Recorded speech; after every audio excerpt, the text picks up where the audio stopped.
This is the Political Spotlight. The Political Spotlight is a joke. It's more like a political flop. Nobody listens to Bilbrey. He's just a wannabe podcaster. No one takes him seriously. He is a rude, crude dude that will never go any further than broadcasting from his mother's basement. Bilbrey is a wrecking ball for Indiana politicians. Grab another box of Twinkies and generic cola, Bilbrey. And get back to your microphone and your audience of nobodies. The Political Spotlight is a joke. It's more like a rude, crude dude that will never go Bilbrey's a wrecking ball for Indiana. Shut that stupid Bilbrey up. Not watch. I did not get a watch, but I do have and I did not get a haircut, but I do have it doing this wonderful thing here tonight. So it's definitely a good hair evening. Welcome, ladies and gentlemen. I hope you are all having a beautiful, beautiful day. I got choked on like a feather. A feather was just floating down out of the air here in the studio, and I started like blow it away. And when I went to like suck in the air, it sucked it into my mouth, and it caused me to choke right as I was starting to talk. Welcome, ladies and gentlemen. This is the Political Spotlight. I'm your host, Kristopher H. Bilbrey. This is episode 706, and I want to apologize for not being here last night. The last 2 days have been incredibly busy, and chaotic and hectic, and really the last 3 days, I guess, today counting as well. So the last 2 days, I guess, before today, Tuesday, Wednesday was chaotic, but today was pretty crazy as well. And I had a lot going on. So I apologize for not having a show last night.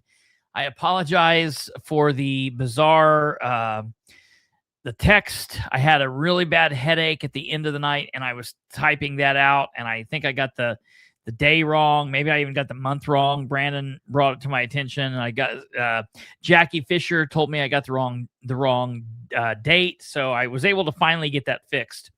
But I apologize that we were not here last night. Not being here last night means we have quite a bit to get to tonight, and so we're going to get right to it. Before we do, I want to ask that you please smash the like button. Do that. If you're not subscribed, please consider subscribing. It doesn't cost you anything. You don't have to pay anything. You just hit the subscription button, and those little things help us out tremendously if you would be willing to do it. If you're watching this on YouTube, thank you. If you're watching this on Facebook or Twitter or X or Rebel or wherever you're watching or listening to this from, we thank you.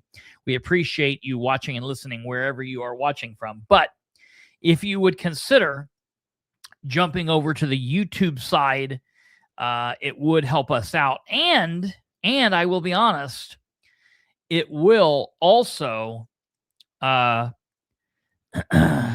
be better for you in the long run, because you'll be able to see the comments on the right hand side. And that's just if you are here live. Okay. The other thing that I want to tell everybody is if you are live watching this live, you won't see the commercials in the weird places that we put them. If you do see other commercials, I apologize for that. There's things that are beyond our control. YouTube's changing some things up. We try to limit that as much as possible.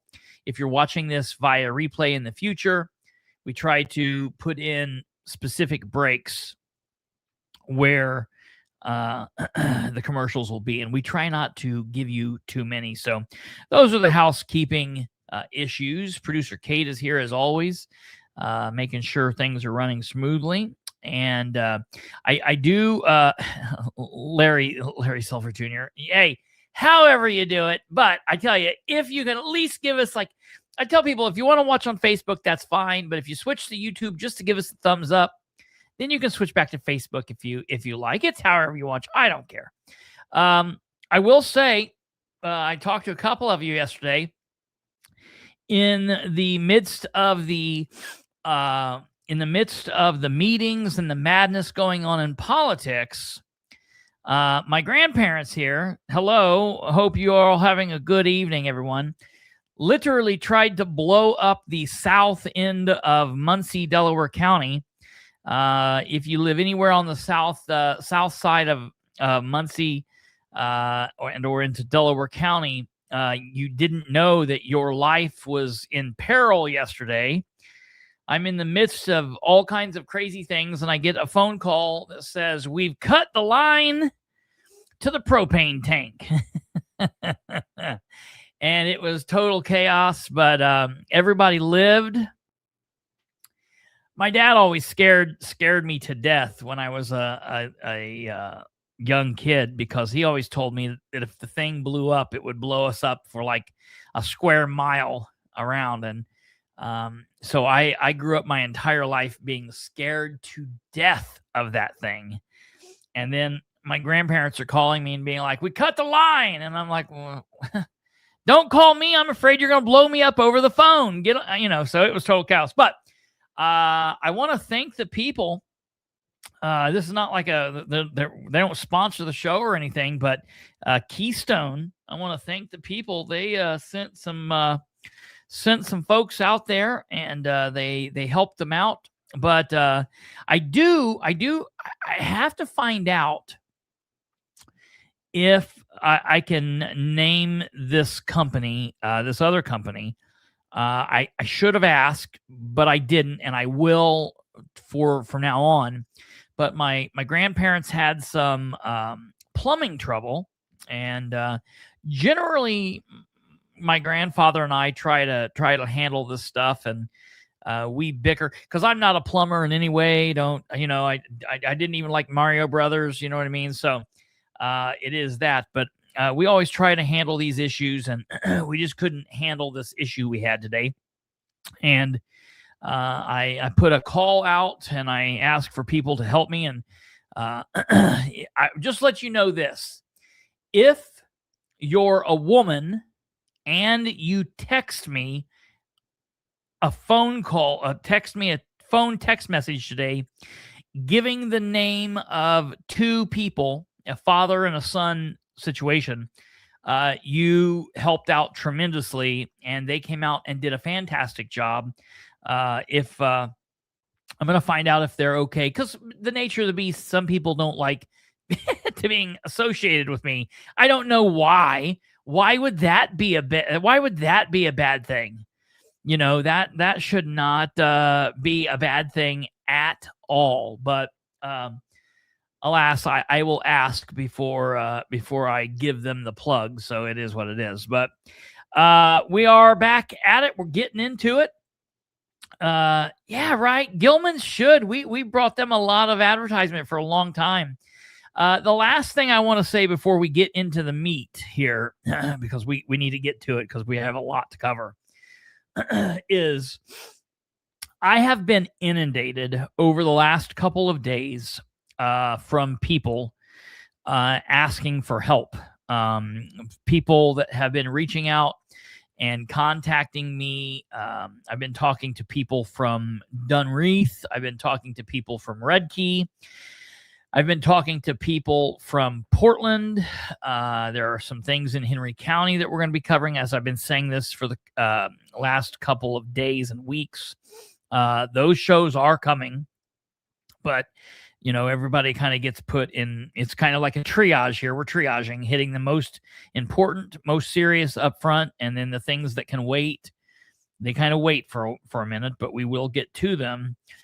But I will tell you, there is a crazy thing going on in DeSoto, the little unincorporated town of DeSoto is dealing with the Delaware Township trustee and the Delaware Township trustee board and all that stuff over there. There's a fight over a park. And I have had a couple people reaching out to me and saying, hey, will you please take a look at this? Will you please poke your your nose into this and get involved. And I was like, yeah, I guess I need to find out what's happening. But I had somebody say, please, please, please, please, please cover this. So I am working on that, and we'll try to get some more information. I don't like what I'm hearing. A lot of people don't know. I went to school in the Delaware Community School Corporation. I started at Royerton and then moved from Royerton to DeSoto. They had a gifted and talented program. I don't know how yours truly got into that, but we did that, and I went to DeSoto, and I think they quickly realized I wasn't gifted or talented. But I stuck around at DeSoto as Elementary School Corporation, or DeSoto Elementary, rather, and then went to Delta Middle School and Delta High School. But I have a little place in my heart for DeSoto, so I said yes. I will look into that. Yeah, Darius, it's crazy. I'm telling you what, if somebody wants to talk about government and just the goings on, just locally, statewide, being from the Muncie, Delaware County, Anderson, Madison County, Henry County, Newcastle, being from this little section of East Central Indiana is a great place to be. I still need to get in contact with you. I know that we played some phone tag a while back, but I will get in contact with you, I promise, soon, because I'd like to have you on and have you on as an interview. The last thing that I want to say, Brandon and I finally talked it out today. And if it wouldn't have been for me missing last night, we might have done the JD episode tonight, but there was just too much going on. So from the sounds of it, 1 week from tonight, we will be doing the JD tax plan show. So if you are a citizen of Delaware County, Randolph County, Madison County, Henry County, Blackford County, Jay County, or any of the other counties in the state of Indiana, because this will affect you. It doesn't matter if you're not in District 33. It doesn't matter if you're not in Delaware County. If you live in one of Indiana's 92 counties, are there 92 counties in Indiana? Yeah. Then you will want to listen to this, because this will be a breakdown of J.D. Prescott's tax plan. We will go over what he's telling us it is, and then we will go over what our issues with the plan are, and it will be kind of an all hands on deck. It's J.D. Prescott, so you'll be getting the very best from me and Brandon Rudd and Kate Thornburg. We will throw you in every bit of our thoughts about JD, the good, the bad, the ugly. And hopefully, after you watch the episode, you will understand why the plan is just a horrible plan. And Jackie, I am so sorry. I started to call you back today and my phone died. You said you were out doing some stuff. Hopefully, if you had any questions, tonight's show might answer them. If it doesn't, we can get in contact how we do, and we will do that. So I wanted to tell you that. DeSoto Park issues on Facebook. People have posted that residents in the past have helped with park upkeep, mowing, repairs. Township trustee no longer allowing residents assistance. Yeah, it is a mess for what seems to be going on there. So I had a couple people text me about it today, but I have been digging out of a big pit. So anytime you miss school, when you go back to school the next day, not only do you have today's work, but you have the days that you missed work. So now you've got double the work. Well, that's what it's like when we miss a day here. We're always playing catch up. So without further ado, we're going to get into it.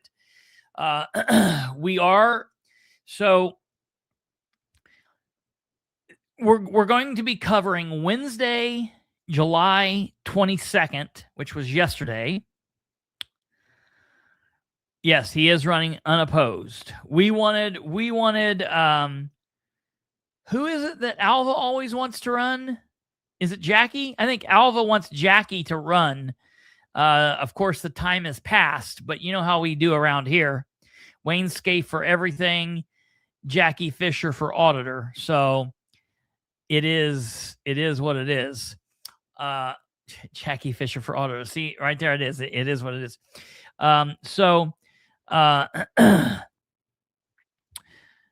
We're going to be covering Wednesday, July 22nd, 2026, yesterday, and we're going to be covering today, Thursday, July 23rd, 2026. The meetings that occurred yesterday in the city of Muncie are the Board of Works meeting, okay, the Muncie City Board of Works meeting. So we're going to be covering that, okay? And then beyond that, we're going to be covering.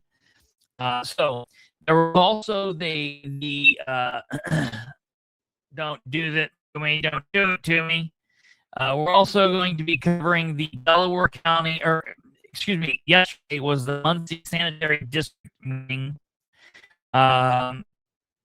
We probably are not going to get heavy into that tonight, just because there's a lot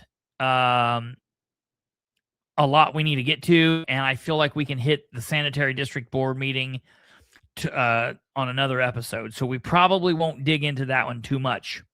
We are then going to talk about the PSC meeting, and then we're going to get into the Muncie Redevelopment Commission meeting, and everybody's saying it's lagging.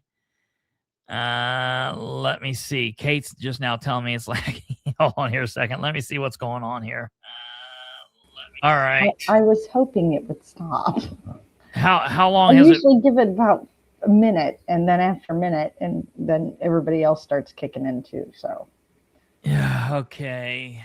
It looks like we're good now, right? Or no? Yeah. All right. I think we're good. It shows that I'm running all on all cylinders here. So we're gonna just plug ahead, and the way we're gonna run tonight is, as long as you can hear me, hearing me is what matters. I want you to see me, but hearing me is what matters. So we're gonna play that game. All right. So starting off, we're going to deal with the Muncie Board of Works meeting, and we're going to pull that up. I watched this meeting live. We'll just go from here and let you guys catch what there is here. So we're going to play this, and we'll talk about what we've got going on and go from there. Now, I'm going to jump through like the startings of the meetings. We're not going to worry about the Pledge of Allegiance and all of that. We're gonna cut right to the meat of what matters in these meetings, okay? To the July 22nd meeting of the Muncie Board of Public Works and Safety, we please rise for the Pledge of Allegiance. I pledge allegiance to the flag of the United States.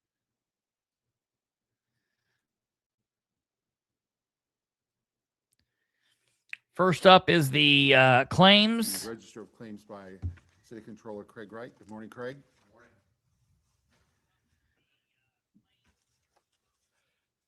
Sent out the claims yesterday afternoon, and they're really a short list of them this week. We only had 10 pages, predominantly healthcare and utilities as usual. We did have a couple payments that I listed on the email. One was for just vehicle equipment for the police, just a note on there. And we also had edit funds paid for some work by Flatland Resources out of Prairie Creek at Reservoir at the trail. And with that, I'll open it up to any questions you might have. Ken, do you have any questions? I'm curious about the Flatland Resources work. Do you know what that is by any chance? I could I'll look up an email. So they've been doing some work out at the trail. I like this Very new guy so like far. The actual invoice as far as what work they did do as far as design. Liking this new guy so far. He's asking about Flatland. It was. Okay. It was just curiosity. Not, that was just all. Because I know there's been a lot of attention at Prairie Creek. Yeah. There's been a lot of attention to Prairie Creek from the citizens, not from the administration, but from the citizens. No, go ahead. Okay. I move approval of the claims at $217,820.93. Do we have a second? I'll second it. Okay. And do we have any comments or questions? Mr. Yenser.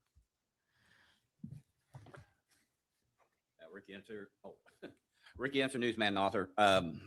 It came to my attention and some others who asked me about some credit card charges here in the city, kind of piggybacking from what the county's been going through with their credit card problems and not being able to give receipts or document what.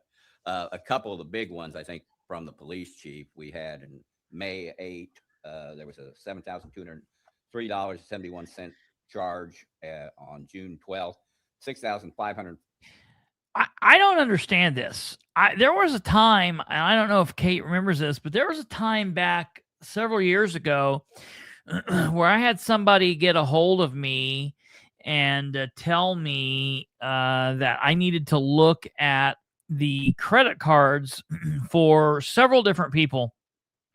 The police chief was one of them, and I know that we went through them on the program at one point because the chief of police was having credit cards of like $13,000 a month, $11,000, $7,000, and I'll be honest, that seems crazy high. Now, I don't believe he's breaking any law. I don't believe he's doing anything nefarious.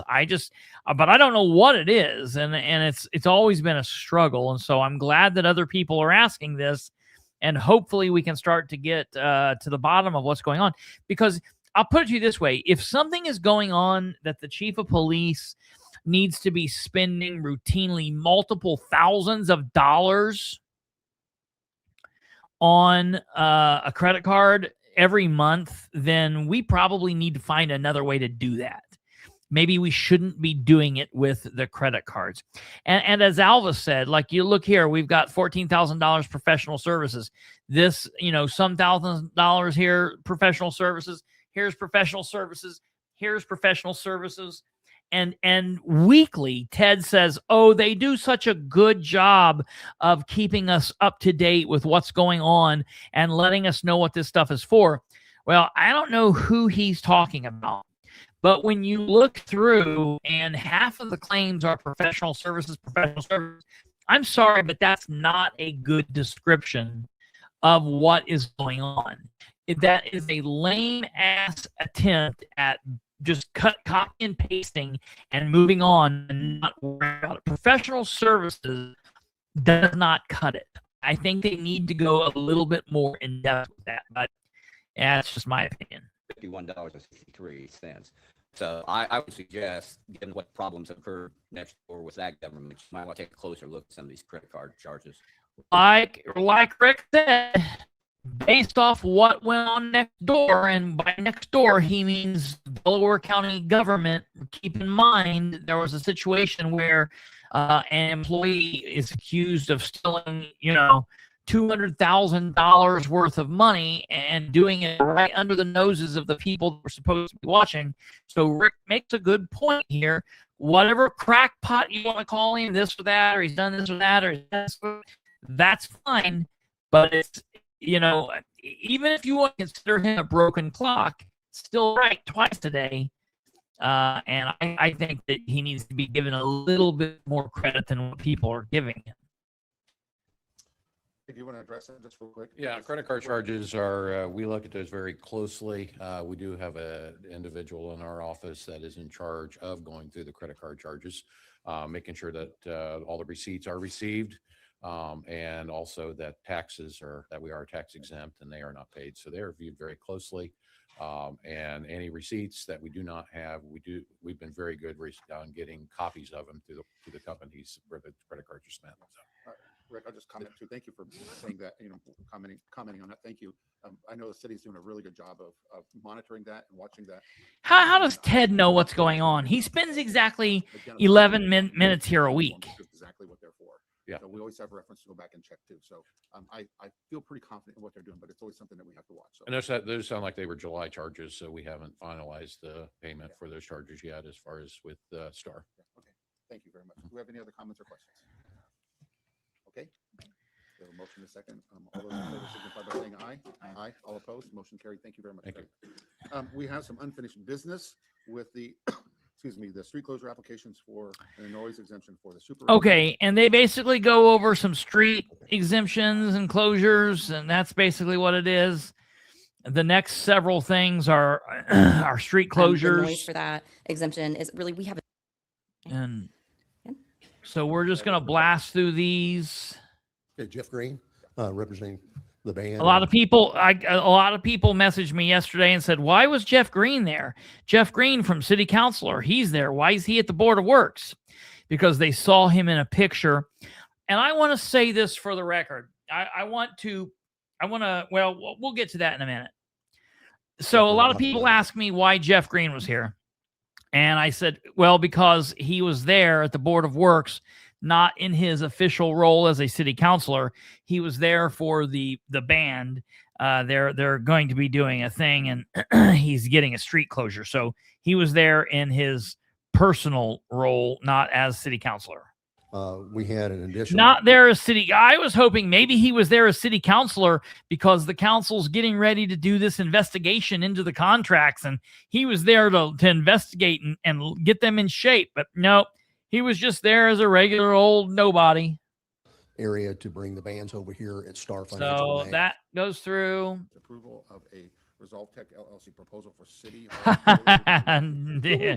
Wait till you hear. Stick around, Dark Side of Muncie. You've not heard anything yet. Richard Rawlings, building commissioner. All right. This is all pretty standard. Just get the parts. They're gonna get some work done in the city. Motion to table the solicitation for. Okay. Everything else. So. It was a pretty standard Board of Works meeting. Nothing really went out of place, but I will tell you, I am looking at the claims. I've been looking at the claims a little bit. Alva's really been helping with that and looking through those and bringing some things to my attention and talking to Kate about things. And so we're going to start looking at some stuff because there are some weird things happening. There might be a good reason for some things. We just need to know what that reason is, because either it's an issue, not, like I always say, a police officer's job is not always to prove a crime happened. Oftentimes it's to prove a crime didn't happen. It's just to get to the bottom of what's going on and get to the bottom of the facts. And that's what we do here. We're not always trying to say that something has happened. Sometimes we're trying to prove something didn't happen. It's really simple. So we're going to move on from there.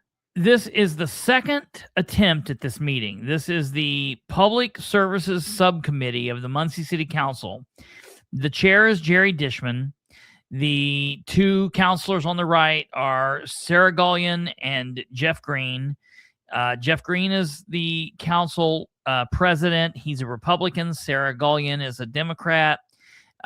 Jerry Dishman is a Democrat turned Republican. We call him a trans Republican. He's been a Democrat for all these years, and now he woke up and he feels like a Republican today. And I'm sure they love that. So it is what it is. You picked this role. And so they're leading this charge. I don't understand what he's saying when he says, we're sorry you guys had to come back. I don't know who he's saying we're sorry you had to come back to. I guess he's talking. I don't know. I don't know why Jerry Dishman felt as if they should have answered the questions at the council meeting. No, they should not have answered the questions at the council meeting.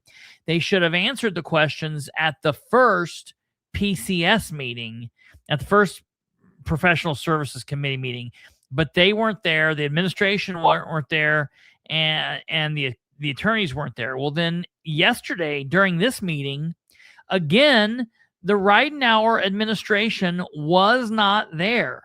Ridenour didn't show up, and the reason he didn't show up is because it just now happens to be the mayoral conference that happens once a year that he felt he needed to go to. In my opinion, if Ridenour wants these things passed through, his ass should have been at this meeting at 5:30. Or you know what they could have done?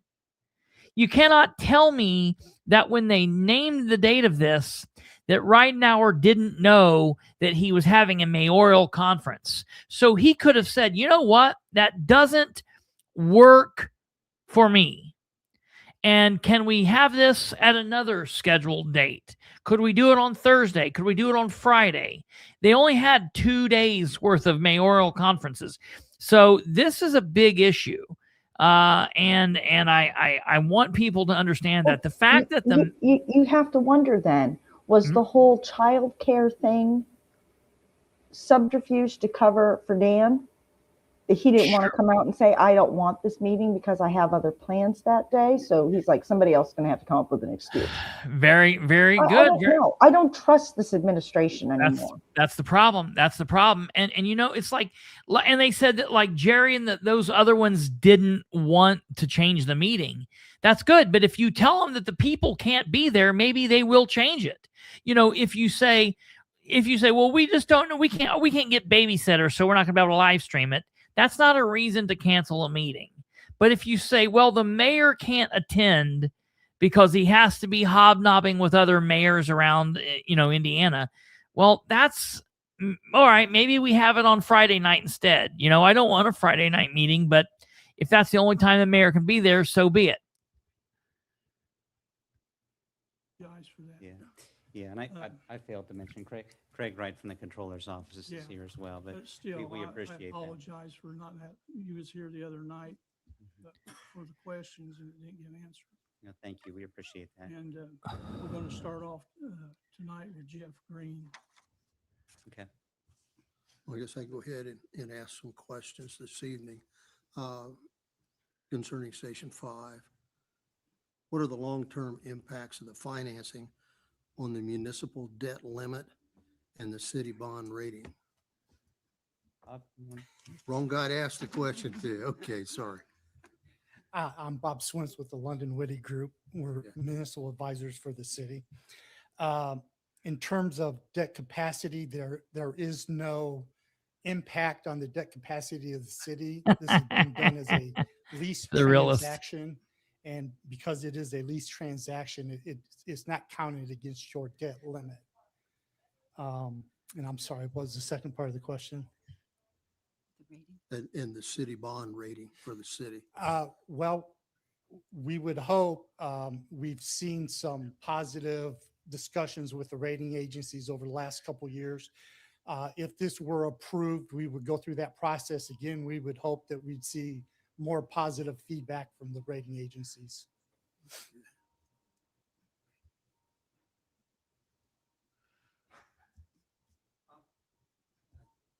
you mind if I take the microphone for a second? Yeah. If it would be helpful, I know there's been some questions on this project regarding the lease financing structure. And if it would be helpful to the committee, I could explain a little bit, maybe elaborate a little bit more on that, on why we're doing a lease financing. If that would be helpful. That'd be all right. Yeah, I don't want it to be a concern. And I've heard some statements from the audience sort of suggesting like, oh, there's some kind of shenanigans, for lack of a better term, going on here because a lease financing structure is being used. And that's really not the case. Under Indiana law, a political subdivision, whether it's a city, town, county, school corporation, cannot issue direct debt more than 2% of the debt limit. And there's actually a formula how you arrive at that. It's actually 2% of 1/3 of the net assessed value calculates the amount of direct debt that can be issued by a political subdivision. So when I say direct debt, I mean general obligation bonds that are secured by an Yeah, there you income go. tax levy. So any bonds that Muncie does that have a There you go. local income tax pledge, 125 is fine. have to count against the debt limit. Under Indiana Thank law, you. established many decades ago, back in the 1950s, or it could have been 1940s, the courts determined that a lease financing structure does not count against a debt limit because you have a separate building corporation actually issuing the bonds. So the community, they're the debtor on the bonds. The community enters into a lease with the building corporation to make lease payments that will service the bonds and that are equivalent to the value of the facility financed. And so it's a lease, so it's not a debt. The debt is with the building corporation that's not subject to the debt limit. I can tell you that nearly every political subdivision of some size in the state of Indiana has done lease financings, continues to do lease financings. The state of Indiana does lease financings. It's a fairly solid, common mechanism for financings, not just in Indiana, but across the country. And it all relates back to this 2% debt limit. So, and there's statutes that authorize this. It's been tested by courts. So I just want to clarify any confusion about why we're doing that. As a little bit backdrop on that, if you recall, we did, I think it was fire station number 6. I think it was in 2024 we did that financing. And at the time that we started the financing, and this is something Bob can attest to, one of the first things we do is finance professionals when the community comes to us and says, hey, we need to do a financing. We want to pay for it from a tax pledge or local income tax. The very first thing we'll do is we'll go, okay, what's the debt limit of the community? That will then dictate whether or not we're doing a lease financing structure or we're doing a direct debt structure. Back in 2024, when we did that fire station, there was enough capacity for Muncie to do a direct debt issuance. And so we went ahead and did that. And frankly, it's easier, it's more straightforward to do a direct debt issuance. And so if you can, sometimes you'll want to reserve some of that direct debt capacity for emergency situations, but it's an easier process. But here, we don't have that room because of the cost for this project. There's just not enough capacity, which is what moved us to a lease financing structure. Has nothing to do with the procurement side on the BOT. That's a separate independent issue, but I'm kind of rambling here, but that's why we're doing the lease finance structure. And as I do a fair amount of school financings too, and nearly all school financings are done as lease financings. But I'll turn it back to you. I have some questions about the funding sources, bond constraints, tax impact. Will these things come into play on this? And I don't know if that's a question for you or for the administration. The funding source will be the edit tax collected by the city. Right now, there is enough edit tax that the revenues cover the debt service and other debt service requirements over 2 times. So we'll use that. We would use that revenue source. There'd be no need to, I think a question was, would we have to increase it or how would it impact? We would not have to do anything in terms of increase or anything else with that tax. Sorry, can we do follow-ups or are we just going straight down? Just going straight down. Okay. And then I have a question about grants. Have we explored all the opportunities? for Yeah, that would be a good question. Grants, state, federal, and even FEMA grants. That I do not know. Do we know?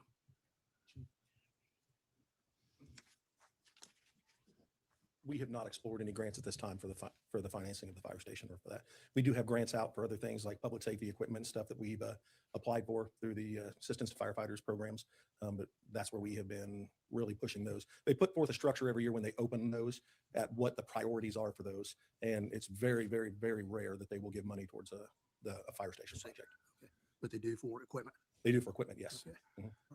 Equipment and firefighter safety. Anything with firefighter safety, that was the big things this year, especially with a cancer initiative. Well, would they then help in the, I guess, the clean air areas for the bays where they would be able to get the contaminants out? Will that be something that they could help? That is something that we can apply for. The grants have opened and closed for those grants already this year. They actually shortened the period and we had about 3 weeks to put in for those this year. Okay. And so we put in for cleaning equipment, cleaning and drying equipment for all of the fire stations that we have. to replace the gear tractors. We only have two currently at 2 stations. And so that was what we applied for this year. I have a question about the impact operational cost and how that is going to affect, and will it affect other critical departments within the city? Is there just a question I wanted to ask? Yeah, no, it's not going to affect any other department on that. No, So there's plenty of funds that's going to cover this. We're good to go. it will not. Okay. Oh, yeah. And how does the station fit into a 20-year capital facilities plan? Is this something that is going to last? Is this station? Go ahead. As the administration, one of the first things we did when we came in was we did assessments of our stations as well. A full assessment was done during the original station study that started back in 2020. And so we reviewed that, worked through, and we've been making improvements on the other stations as well. This station, what we're building, and the plan is that this lasts at least 50 to 75 years. That's the goal. So we have a little bit of room if services expand like has happened in the last several years here. We do have a little bit of room for that, for expansion. And so that's the goal, is to not just build something that will operate now, but will also operate efficiently with any changes, any foreseen changes that we could have within the next 50 to 75 years. So it'll cover everything that we have now that has developed.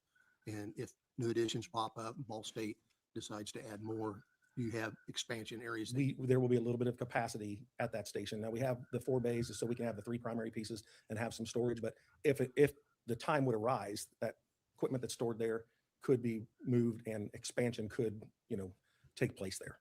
One of the things you talk about, if the city was to expand and grow, though, we still have to look at response times on top of that. So as the city, if it was to expand, greatly through annexation and such, then that would be a different conversation. But allow us a little bit of growth and, to be able to respond into those areas, the northwest side of town. Yeah, we built that in with the plan, to erect this fire station. And with the building of this station and the funds being used, will it affect any future apparatus replacements? Building the station itself shouldn't affect apparatus replacement. Our apparatus replacement plan is totally separate from our infrastructure. Either 4 or 7, Charlize.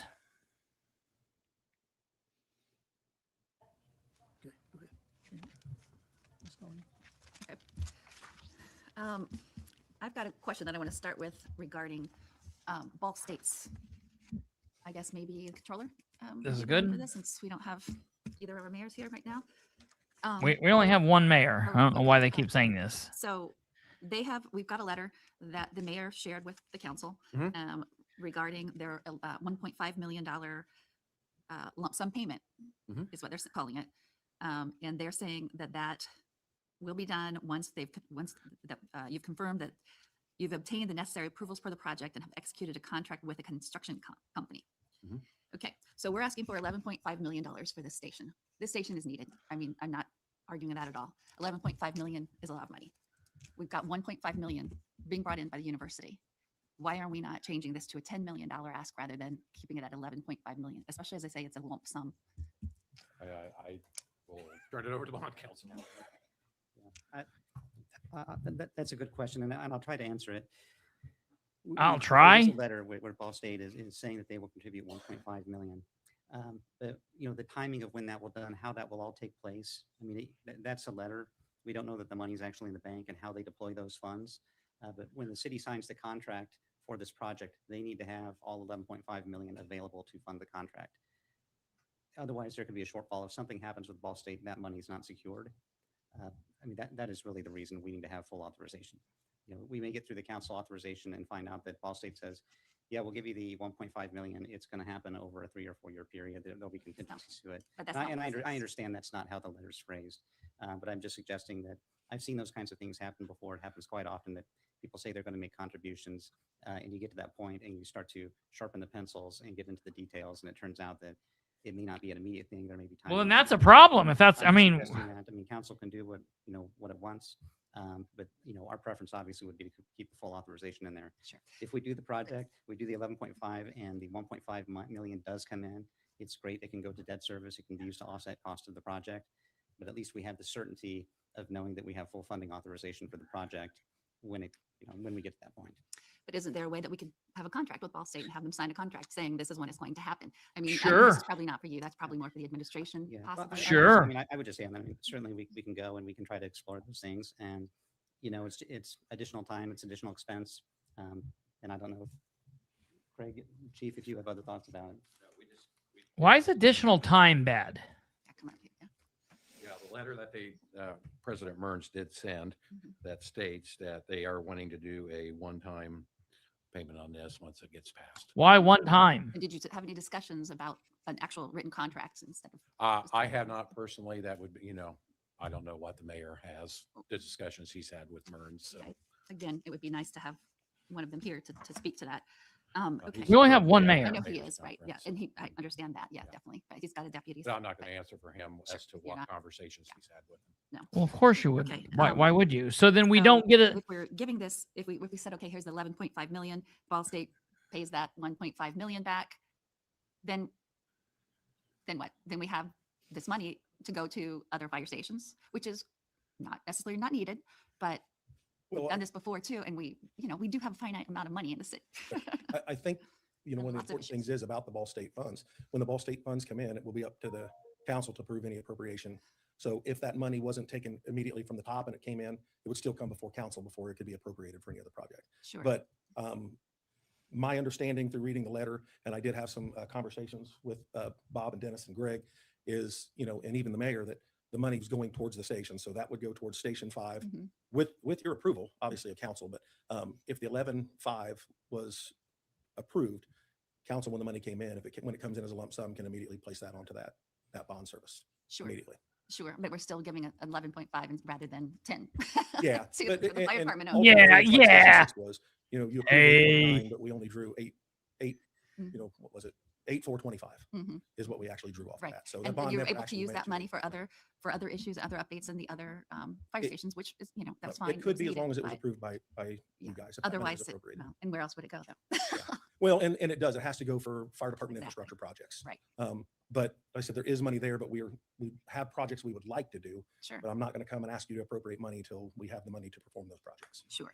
And I guess that's my point is that's, like I said, I know there are projects that are needed, but this feels a little bit like kind of just, putting that in there when we know that we have this other money coming. So I would like to see us look at talking to Ball State a little bit more and having this lowered to a 10 million rather than 11.5. And I think that's, in all reality, that's an option that the council would have, is to say, no, we're not going to approve. We want to amend that. Yeah. So. Okay. So that's answers on that. Okay. Then we're talking about the edit funds. Does anybody, I guess maybe, did you have another answer Well, to I that? was just sorry, going go to ahead. add that this is a long process. If the 1.5 would come in before we price bonds, we'd obviously be able to reduce the bond issue at that point. But by giving us a full authorization now, we can at least continue down the path and see how that all works out. Sure. Okay. Edit. Where are we on our edits right now? What else have we,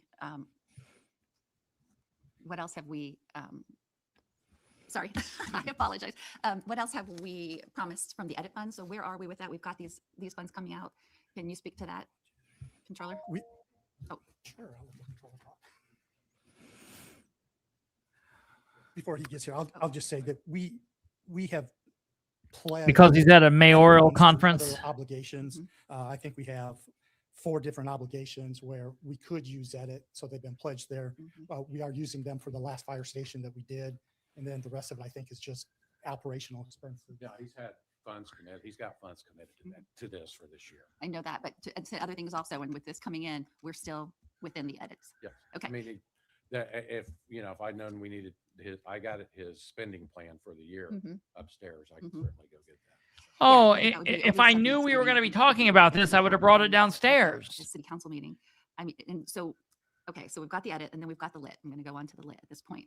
You're saying that we've got the lit there.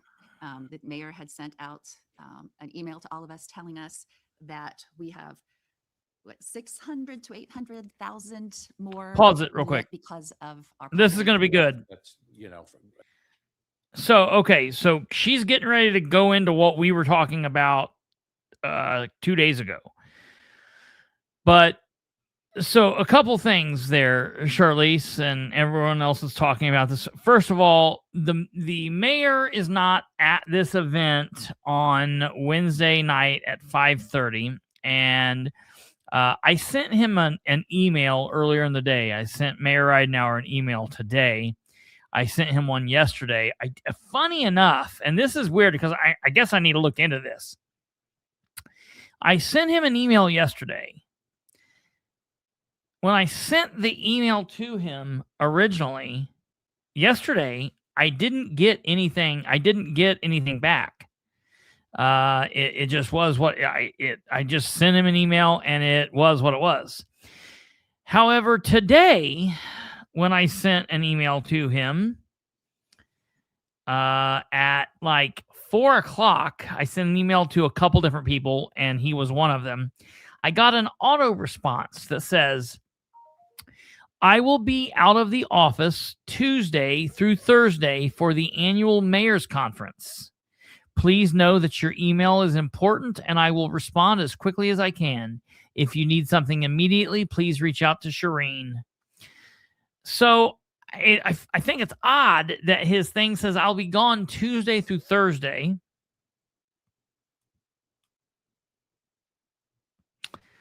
That's why he rushed back to work. I mean, I just don't know. The whole thing is weird to me. And then did you actually hear him say, she asked him about this and he's like, well, I've got his whole spending schedule and if I would have known I would have needed it, it's upstairs. Okay, we will pause. I don't understand. This is a far informal meeting. It's not like the council meeting. Take a second. You're not in. There's 3 of you. You don't have a quorum. Tell him to go get it and come back. Their answer is no, just bring it to us on Monday at the council meeting.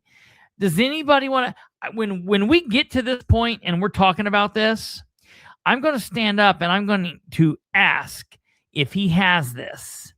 And then I'm going to say, well, if he doesn't have it, I really hope the council, I hope he'll take this time until he has to get up here and speak again and he'll run up and get it because he just said that, if I knew I needed it, I would have brought it. No one asked him to go up and get it, but we need him to go up and get it tonight because we can't wait any longer. It's ridiculous. Okay. Hit play, but go back just a few seconds to the beginning of this question. So right there. That we've got the lid there. The mayor had sent out an email to all of us telling us that we have 600 to 800,000 more in lit because of our population growth. Well, that's, we got more money that we brought in this year due to the expansion. But those were the numbers that he used, and it's correct. Yeah, that's the numbers. Okay. All right, pause. So what happens to that if we do have? So I'm going to request this. As soon as we get off the show tonight, I'm going to request this email because I think that's really interesting because she says it not once, but twice. He said in his email, 600 to 800. She didn't say, he said $824,000, which was the total amount he gave us. He said, what? 820 or 42? 842. Okay, 842. Well, in this email, it sounds like she's saying he said 600 to 800. I just don't understand why all of this is happening. I mean, he just did that thing a couple days ago. He apparently sent the email a couple days ago. Why are the numbers not matching? And I appreciate that she's nailing him down. She's like, no, those are the numbers he said. So then now she says, okay, so what happens if we do, and you go ahead and play it from here. Population loss. What if we've got, recession or anything like that? Then where are we? I know we say right now that lit looks good. What happens? I mean, that's as far as the edit funds and lit. We're talking about lit right now. The DLGF hasn't released the lit yet for this coming year, so that won't be released until August 1st. So, I mean, he's already got the money off to the side for that, for the fire station with his edit. August 1st. The meeting's August 3rd. So, okay, we'll have it then. I'm not sure. I mean, I can't forecast. No, you can't. But has the city modeled anything regarding that? I'm sure the mayor does have plans for it, but I mean. But as the controller, you don't know. depopulation. I mean, the city's been growing. I mean, we've had a population expansion. He has increased revenues through new businesses and new buildings that have come in. So that's where the growth has been. But this is income taxes that we're talking about. So I guess what I would like to see is if the city has modeled something like that and what that shows. Okay. I mean, I can certainly see if he's got a future plan for that. I mean, the mayor is, if anybody has set out plans for futures, it certainly is Dan. Oh, well, we'd love to see those. I think that's what But I we can't, need to see. I can't speak for him. Okay. Well, again, that would be a good thing to have at the next city council meeting too, I think, when we talk about this. So he doesn't have to keep saying I can't speak for him.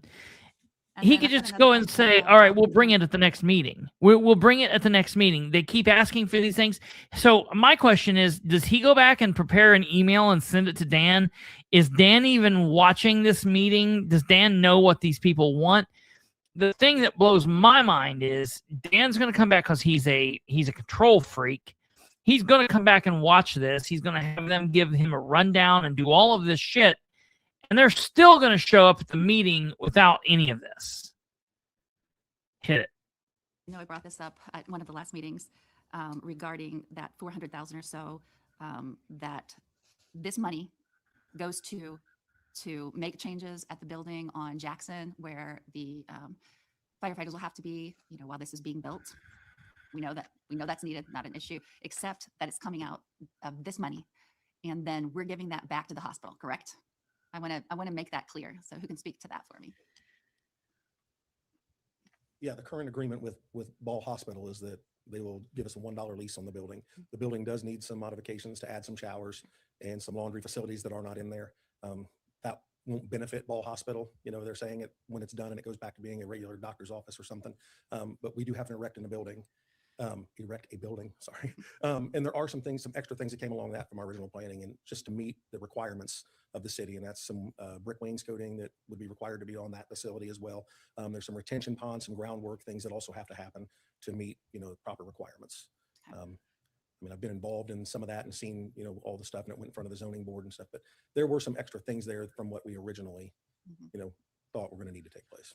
And you need to put up like I'm going to say pole barn thing, and that's probably Yeah, not right. it is. It's a but temporary. this will be Well, it's not temporary. It's a steel building. Okay. It'll be a 30 by 50 steel building. And that's where your The fire trucks and the ambulance okay. will be housed, correct? And that is part of that 400,000, or is that Yes, extra? Okay, that's so part that includes all of the. It includes everything that would be necessary to bring that facility up to the standard it would need to be to operate for us to operate out of. Okay. All right. It's interesting. Sorry, pause it. It's interesting to me that they're saying for several months that the firemen are going to be able to live in and work out of a $400,000 pole barn. And they're perfectly fine with that. But at the same time, they're telling us that we need $11 million to make them a permanent structure. So I guess my whole thing is, yes, Jackie, that's 100% correct. He that's what he does. That's what they do because this is the least transparent administration in recent to mid history in Muncie. This is the least transparent administration, period. But I just think it's interesting that I've never heard anybody else say this. And right, of course, like you're building a house, you're building a $2 million home. You can live in a trailer for 6 months or a year. You know what I mean? Like I get it. People can do that. So the fire department's like, listen, for a couple months we can live in a pole barn. I'm not trying to tell them that they need to live in a pole barn nor that we only need to spend $500,000 on their housing forever. I'm saying let's build a fire station for $5 million. Let's do it for $5 million. Maybe that's too much. Let's do it for 3.5. Let's do it for $4 million. I tell you what, you know what I would be okay with? You know what I would be, how much are they wanting? They're wanting 11.5. So, okay, let's do this. 3.5 is 7. 3.5 is 8, 9, 10.5. So we could build 3 fire stations in Muncie for 11.5. I would be okay with that. If they came in and said, we're going to build 3 fire stations for $11.5 million, I would say I wouldn't have a problem at all with that. I just think it's funny that they're going to have, first off, they're going to have no problem living in a $400,000 pole barn for however long. And then second of all, we're just going to give it to Ball State afterwards. Here you go. You know, thanks for that $1.5 million that you may or may not be giving us. Who knows? All right, hit it. Chief, when this gets passed and everything, when is demolitions of the other fire station going to start? Well, we clearly won't start on any demolition until we have full approvals and contracts are signed. And then we would have to get to work on the temporary facility. Once the temporary facility is complete, we would transfer our firefighters and equipment to the temporary facility, and then demolition could begin. Weather, my understanding from talking with contractors, and Greg would probably be better to answer this, but the weather's not as big a deal for the demolition part. So demolition can begin. We can work through winter and stuff on that. Ground temperatures and things will have an effect on when we can start reconstruction of the property. But yeah, I can't put a date on when that would begin, just because everything else has to be in place first before we can move to that. And we're certainly not going to start moving until we have your full authorization to do so. Okay. Thank you. You're welcome. Can I ask a question? Sure. Okay. Does this include all of the hard and soft costs on both buildings? Yes. Okay. And Greg would probably be the one to really answer that for sure, but I've seen the documentation on it, and it did have the hard and soft costs listed on everything for both facilities. For both facilities. So those things that you put in the new facility, will they be utilized in, I'm talking about the temporary new facility, will those things then be transferred and used at the new station? Well, we will transfer furniture, and things into the temporary from the current Station 5. Okay, you're going to use the old. Yeah, we're not going to purchase new equipment to go into the temporary building. And then there will be things that will be moved back into the new fire station. But there is an FF&E budget, which is our furniture, fixtures, and equipment budget, that also will put new equipment into the new facility, just like it was for Station 6. Okay. And I have one more question for you. All right. And it's concerning financing and paying off the debt early. Is there penalties for that if the city is able to pay it off early? Especially since we asked about the 1.5 million, if we're not going to incorporate that and we can bring that back in, or is there penalties for that? Or the 1.5 we could set into a separate fund and use that to make the debt service payments as we go along. Bonds typically have a 10-year call period, so you can't really pay them off for 10 years. But then at that point in time, if you had enough cash, you could certainly pay them off. But we more than likely will have a 10-year waiting period before we can do that. And what about refinancing? Is there penalties for that? It would be the same thing. After that 10 years, we could refinance if rates were better, or we could pay it off, or do a combination. Yes, no, at 10 years, whatever the amount outstanding was, we could pay that off without penalty. Okay. All right. Thank you. If I may follow up on Jerry's question about the timeliness issue that you had a minute ago about the timeliness. Who are you? You don't need to be talking. Jason Chafin, President, Local 1348. I just want to follow up. They hit on with the timeliness and the timelines go, and to say it couldn't be any sooner. I'm sitting back there with the guys from Station 5 right now, and they kind of stink because there's no water at Station 5 right now. Yeah, it's really bad. We're repairing it, but but last night the water line going from the station to the busted and started blowing water out of the ground. Now we got on it this morning. We're repairing it, but we have an 80-year-old station. Those kind of things are going to happen when you have an 80-year-old station. That station served its purpose for 80 years, but it doesn't serve its purpose anymore. So that station's 80. So sooner the better. Station's 80 years old. 50s. It was like 59. So my math might be off. 65 years old. Something like that. So yeah, you watch out on those years because some What of us are close does to the those. water line going into the building have to do with the building? Yeah, right. I had a question, a follow-up. It's a water from line. earlier They about the bond bust. rating, when President Green was talking about that, asking about the bond rating. Wild. There was the answer was, we hope it'll be better. Can we give a better answer or explain what you mean by that? So as long as I've been with the city, they do these surveillance reports. And so they send us a list of questions and we have discussions. Craig's involved, the mayor's involved, and those have gone pretty well. I think we've got a little bit of an increase. And it was a negative outlook. Now it's not negative anymore. I think the things that the city has done in terms of fund balance, in terms of the revenue sources that we have, again, I would hope that during that discussion, we might get a bump up in our rating. Okay. stand right now? Pause this for 1 second if you can. I think it's a triple B. Okay. I want to answer Jackie's question. Jackie asked where the new station was going, where the temporary station was going to be. And I want to show you guys. So this is the map of Muncie here. All right. We're going to put the terrain on here so we can see. Maybe we'll do satellite instead. I meant. Okay. So here's Tillotson. Here's Tillotson. We'll blow it up here. So here's Tillotson. Here's the Muncie Fire Department right here currently. Okay. And then this is University. All right. Then we come down. Here's Gilbert, Tillotson and Gilbert. Okay. Here's the big intersection. Here's Tillotson and Jackson. Tillotson and Jackson. Okay. So we come south on Tillotson and we turn east and we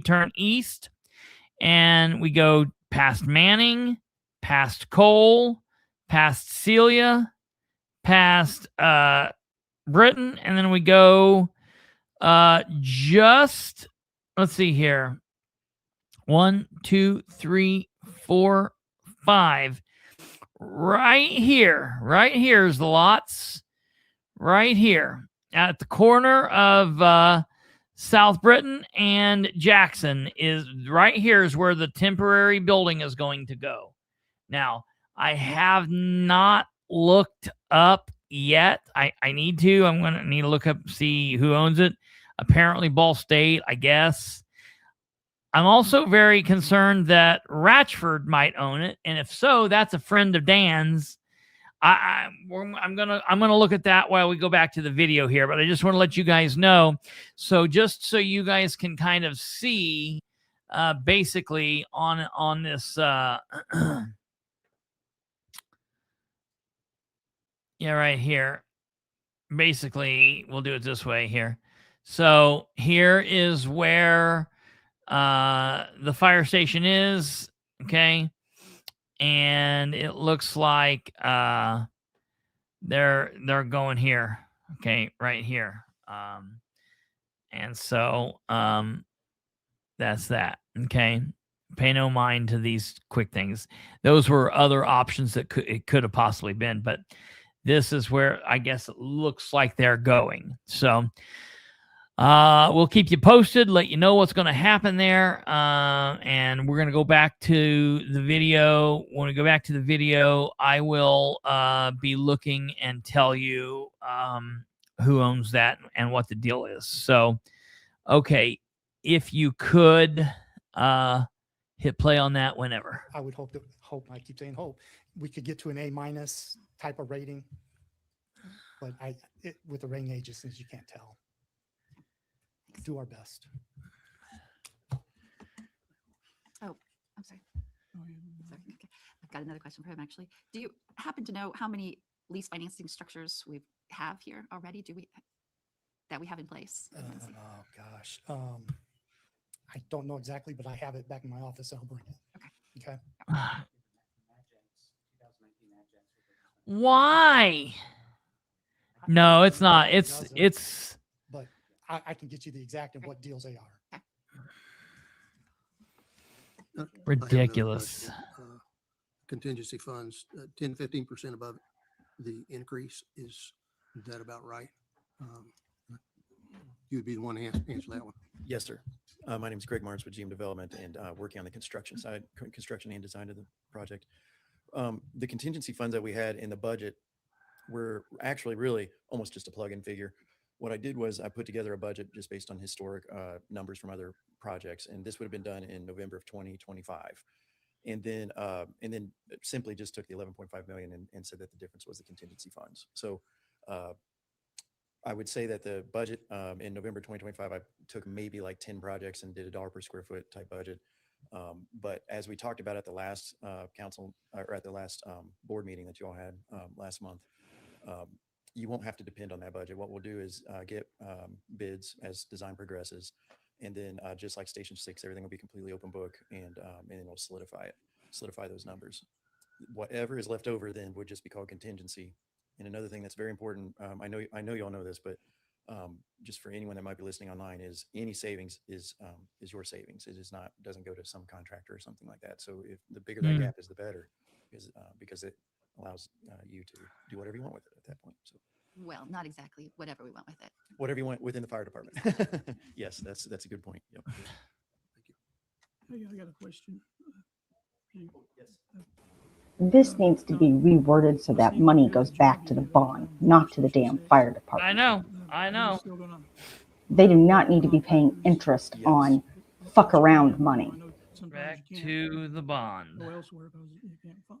But if I'm asking you, Yep. please stick with the hiring of the local people if you can. Yes, definitely. You all have been very clear with me in Station 6 and in Station 5, and that is exactly what we're going to do. So just to restate what I've heard you say before and just make sure that we're all on the same page, is that what the goal here is that we have union and or local labor on every contract, and preferably both. And that's exactly how we're going to approach it, just like we do in Station 6. Okay. Thank you. Thank you. No more questions. Okay. I guess we'll go on to resolution 1026. Chief, can you talk on that?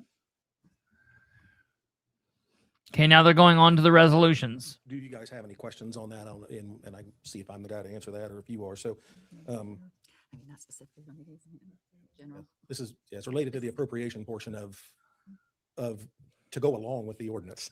So with the ordinance being passed, this is the resolution to appropriate that. So as far as specifics on that, if you have any specific figure questions and stuff, I can defer. But Okay, we don't have it. okay. Okay, resolution 1126. And that's authorizing us to issue to agree into the bot agreement with GM Development for the actual development of the station. Those things kind of have to play out in order. And so if you have any questions on the bot agreement and stuff, Greg would be the guy to answer those for you.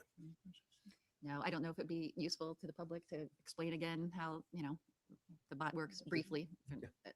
This would work like it did with Station 5. Yes, sir. Yeah. Yes, sir. It's exactly right. I think we would use the exact same contract as we did before, of course, subject to your attorney's review and any updates that they would like to do. Just a very brief explanation. Everything we've been talking about tonight is about financing.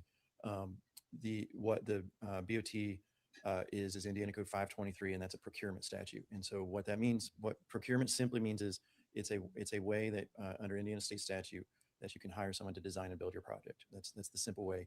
The BOT agreement is the contract that creates that partnership with us to design and build it. Thank you. Thank you. No more questions. Well, we don't have any more questions for you, so I'm going to make a motion for a favorable or unfavorable recommendation. Here we go. All in favor? On what? On statement before you do that. We can't allow you to talk. This is just for the committee. Anyway, I'm going to ask for a favorable or unfavorable recommendation. I think they should let people talk. It needs to be more clear. I don't know what we're favorably or What we talked about tonight. We ask questions. Ordinance 926, the committee needs to come up with their decision on how they feel concerning this tonight to give the report to council. Well, we don't have to. We don't have to, but I am. He's asking that we I'm asking that. make a decision. You can say no. Or whatever. Well, I'm just saying I'm making a favorable recommendation. All in favor say yes. So you hear it there? Yes. Did you hear that? All in favor. All no say no. I'm staying. Abstain. Okay, so it's got a favorable recommendation. And I'll make a motion to adjourn. Second. We're adjourned.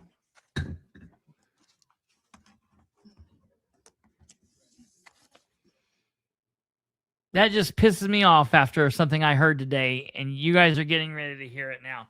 So Ball State owns the properties that they're going to. I looked that up, by the way. So where I showed you on the map is is where, go ahead and kill that. Sorry, that was my fault. I should have done that. That was my fault. There we go. I'm going to try something here really quickly before we move on to the next one. Give me 1 second here. I'm going to see if this has any difference. If this does, this might help. So I heard something today. She did vote no. She did vote no. So the vote on that went 2 favorable, 1 not favorable. And I don't like how that was shoved down her throat or shoved down the public's throat. And I'm going to talk about that to the council, and we're going to have a big discussion about this. Again, that meeting was an absolute joke. That meeting was ridiculous. Very few actual questions were answered. Like I said today in my posting about this, they answered some questions, and there were some good questions that were answered. There were some questions that were asked that provided information that brought us good information. Like, the money doesn't need to go back to the fire department. The money needs to go back on the bond. What's going to be happening with it? With the edit, the futures has that been planned out? Do we have a model of that? Sounds like it's all upstairs, locked away in some office. I'm telling you. Like a couple meetings ago when I went crazy and was yelling, you want to see a meeting where I have a mental breakdown, and circle the calendar. Because if we get to this meeting, we're getting ready to get to the MRC meeting, and we're almost done here, folks. Just a little bit longer and we'll be done. Hell, we're only an hour and 25 minutes in. We're cooking. This is beautiful. So we're almost done. We're going to get to we're going to be done here real shortly. But we're going to cover this MRC meeting. Good. But I'm going to let you know, if we get to this council meeting and I hear that controller say one time, "Oh, I forgot it upstairs," I am going to have a mental breakdown. I'm just letting you know. It's already in the works. I feel it coming. It is coming. Because after he's been told, I'm not going to be happy. And also, I'm not too happy with Jerry there. Not too happy with that performance. Jeff Green is whatever. I appreciate that he emailed me. I'm not too happy with Sara's performance there. While she did ask some good questions, and she did push. I think she could have been more vocal there at the end. I think she will be at the meeting, but she could have. I don't know. I think she was fed up. But the thing is, she's going to have to be willing to stand her ground and fight more if she's wanting to go to the State House. But we'll talk about that when we talk about this next meeting, as I also tell you the part that I heard today that really pissed me off after I saw what happened with that meeting there. Hearing what I heard today on top of what just happened there at that meeting, oh man, it really, really pisses me off. Something big. The last meeting, that was the subcommittee of the Muncie City Council. It was the Public Services Committee. And I think it was the second attempt. It was a joke. It was a sham. Ridenour wasn't there. That's a joke. It's ridiculous. Why these people can't figure out scheduling any better than they are. It's absolutely ridiculous. What I heard. So here's what I'm telling you. I talked to Jerry Dishman today, and Jerry Dishman said that the vote was 2-1.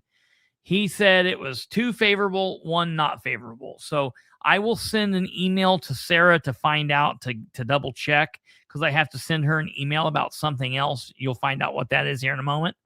But I will ask her and double check, and I'll let you guys know. But basically, we're just going to be left to the meeting. Take what you saw there and make it whatever you want to make of it. I didn't see anything worth a damn. I've got a lot of questions still, and we're going to just have to push the council. But okay, so this next meeting that we're getting ready to watch, this is the meeting of the Muncie Redevelopment Commission.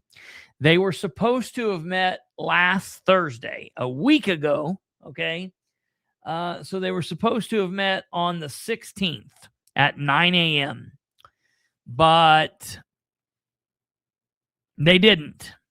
And the reason in my mind is that they didn't meet on the 16th is because on the 14th, news broke that Jeff Howe signed a veto on Tuesday the 14th.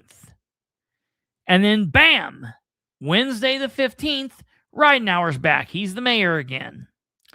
And then lo and behold, at the Redevelopment Commission meeting on Thursday, we don't have a meeting, okay? And I'm going to tell you why that happened. This, as sure as I'm sitting here, this is why what happened, okay? So we were all sitting around wondering, are they going to do a makeup? Are they going to do a makeup? Are they going to do a makeup?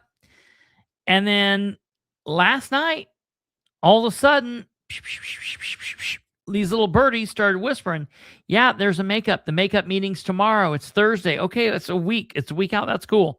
It's at 8 a.m. And I said, what? 8 a.m.? What are we talking about? 8 a.m. An 8 a.m. meeting?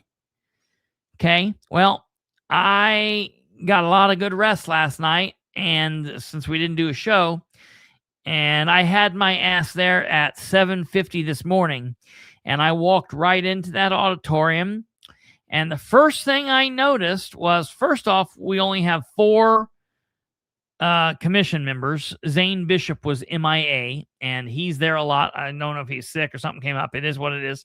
There's only 4. I noticed that Jeff Howe was sitting at the table, but I noticed that we didn't have a controller. The controller wasn't there, and we didn't have an attorney, Ben Freeman. Ben Freeman wasn't there. So Ben Freeman normally sits at this desk. So their attorney wasn't there, and the controller wasn't there. All right. And let's get started and hear what happens here.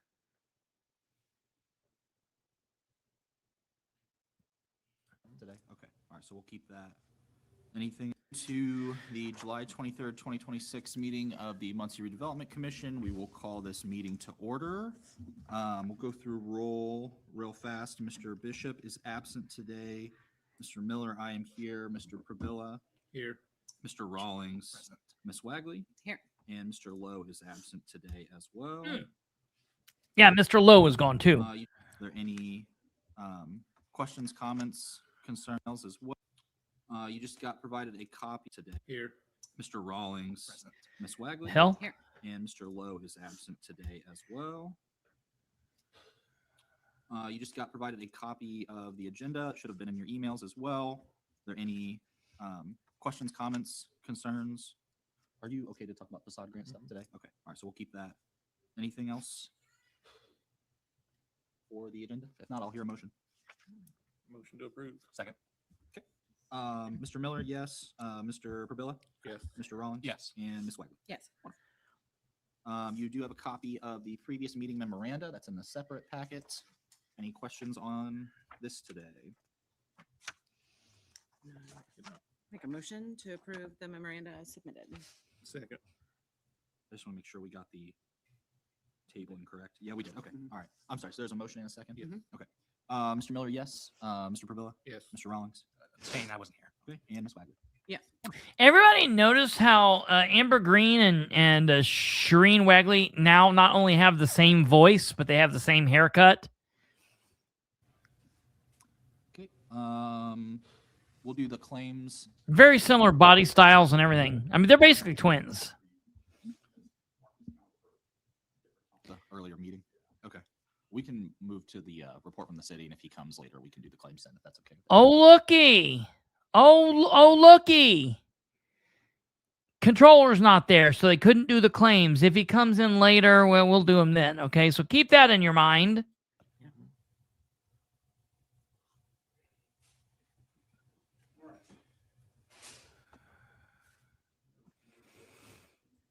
So this ought to be a load of fun. I was here. Jeff's going to get up and do his report.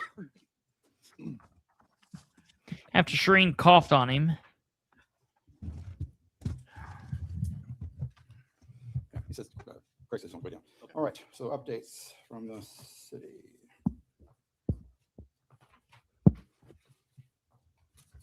Okay. The point, July 8th was the annual Tetra truck, but we also had our ribbon cutting for the park at the point. We had about 500 people show up, mostly for the food, but many of the participants in the ribbon cutting joined us for the ribbon cutting, or many of the folks joined us for the ribbon cutting for the park. Over the course of the past few weeks, especially during the Ironman, I was downtown a number of times and saw a number of people getting the Space Cat on the Muncie sign. So that was kind of fun to see that. On the wireless communications tower, at the 25th meeting of the Muncie Delaware Metropolitan Planning Commission, the redesign of the tower to meet the requirements for the Indiana Department of Natural Resources was approved. The tower was redesigned to avoid any trapping of debris because of that creek there that floods. So basically the platform was elevated, so there's no fence around it, and it's then secured higher up. So that means that the testing for the tower proceeds, and if all goes well, we expect that all will go well because there's been some preliminary testing. Then we'll receive our $96,000 upfront payment, and then $500 a month for each of the next 30 years. So that's about $280,000. We talked about that before for a piece of property that really has no value otherwise. The Whiteley developer I was working with has decided that building single-family homes for sale is not financially viable for him, and I think the rents in the area don't support even doing the rentals, which I don't think the neighborhood. They want something else that we can't control. It's property that we don't control, so we can't do anything with it. So, so that project. Now that's interesting to me. I'm not going to say anything more about that, but I want everybody to put a little pin in that comment right there, where Jeff just mentioned that the developer that he's been talking to for Whiteley has all of a sudden pulled out of talks and doesn't want to go there. Now, I might have a theory about who I think that developer is. I'm not going to say anything right now. I'm just putting Jeff Howe and the city of Muncie on notice. I am going to pull every string that I have. I'm going to pull every single thing that I have to find out what is going on, who that developer is. And it's going to be tough, but I'm going to get to the bottom of it because I strongly believe I know who it is. And if I can prove it, I will come clean about it. And I will tell you this. Either way, I'll tell you. I'll tell you if I was wrong. I'll tell you if I was right. But I need to put some things in line before we can talk about that. But I've got a sneaking suspicion. Carry on. A no-go, so that's not gonna move forward. Mall demolition started with the removal of the old theater. Interior demo continues at the Sears and Pennies. Mostly, it's at this point salvaged. The demo company is going to salvage things out of the building for recycled, and that will offset some of the cost of the demo, and then they'll start taking down the buildings. At this point, there's not much else in the way of updates on that. So unless there are any questions, I'll move on to funding requests. I know we've got some time constraints today. Yeah, I'll be really fast. I was just going to note, so the mall demo started, they have not requested their payout from Multif yet. We're going to go for a few years. We're They have to create the fast tax. forward through this. This is So important, if the but tax increment we've doesn't got go some up, bigger they fish don't to get fry. paid. The risk is all on them. They don't get any money until the revenue is produced from the increased taxes from the increased assessment. Yeah, good. Thank you. Any other questions? No? Okay. Craig is here, Jeff, if you want us to move forward with the claims, then we'll move to other business, unless you have more other updates. No, I don't have any more updates. So yeah, I can come back. Also, okay, so Craig got here about 6 minutes late. He didn't have another meeting. He was in the building. Craig routinely gets to work at 8 o'clock. I fully believe that Craig wasn't told that the meeting was changing from 8 to 9. I want you to keep that in your pocket. I think that Craig was upstairs working away, thinking, I've got to go to the MRC makeup meeting at 9 a.m. I'll be there at 9 a.m. And at 8 o'clock, when the meeting started, he wasn't there. But Amber texted him, or Shireen texted him or Isaac texted him, and he was made aware, and that's why he walked in at 6 p.m. Or 6 a.m. I don't know, keep saying that, 6 a.m. He walked over and sat near me, and when he walked in, it looked like he was hustling. So I think he was trying to get down. I think he thought they were waiting on him, because when he came in, he was hustling. So that's just my theory, but keep that in mind. We've still got more to talk about as far as people missing. He comes up, does his claims. Good morning. I sent out the register of claims actually last week. And just Of course. a couple of notes. We just had a couple bond payments of note that were of the larger amounts. And with that, I'll just answer any questions you might have on it. Anybody else? You can take action on them. Sorry to drag you down here, Craig. Sorry to drag you down here for that. Motion to approve. Second. Mr. Miller, yes. Mr. Pabilla? Yes. Mr. Rawlings? Yes. And Ms. Wagner? Yes. I don't even, I mean, Thank you. dang. So another business. So I'm asking on funding requests. I'm asking for 3 funding approvals. One, in the past, we have on a number of occasions in my involvement with the MRC, we have provided some financial support to the fire department for equipment and various things. This year, I would like us to provide some funding for the police department, requesting $100,000 to assist the police department in purchase of some essential equipment that directly supports public safety. Yep. So, we've never, That's that right. I know of, I think Hey. Shireen said maybe in the past, but we've never done that since I've been involved for the last, I don't know how many years it's been now, but we've never done that. So if I'd like to have that approved. You want me to go through all these? I'll leave that up to the commissioners. Do you guys want him to go through each of them individually and then vote individually, or vote on them? I mean, all at once? individually. Yeah. Okay. I'll make the motion to approve the. You that question. Oh, sorry. Okay. What exactly are they spending with 100K? Do you know, or is it just It'll be for various equipment, but it'll be, things that support the drone, things that support some of the vehicles, various different things. I mean, Well, explain them. He asked you to explain them. Well, they're just random little things. It's just, some things, something deals with the drone and vehicles. That's not explaining shit. This guy is worthless. tied it to anything in particular. We just providing. We're like I not say, tying given it to the street anything department every year particular. That I've been involved in, and We're just going to give him fire money. We're department just going a to few give him. times. We're just going to So, give him a lot of money. And I think it was, because people may just not know this, but there was a recent state statute change that allows redevelopment commissions specifically to fund public safety projects. And so that's a huge benefit to us to now be able to support that. So, okay, well, we can take action. Well, the mayor has a fuck around fund. The fire department now has a fuck around fund after the leftovers from the fire station build. So, the police department needs one too. You can't leave them feeling left out. I think the police So department has heaven stuff forbid over we there, yeah. attach, the money to any specific thing they should do with it. It's just fuck around money. Yeah, that's right. Absolutely. And how much money did he say it was? Drone, things that support. Okay. So another business. So I'm asking on funding requests. I'm asking for 3 funding approvals. One, in the past, we have on a number of occasions in my involvement with the MRC, we have provided some financial support to the fire department for equipment and various things.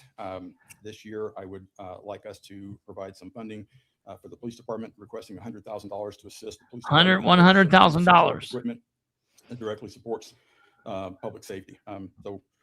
We've never, that I know of, I think Shireen said maybe in the past, but we've never done that since I've been involved for the last, I don't know how many years it's been now, but we've never done that. So if I'd like to have that.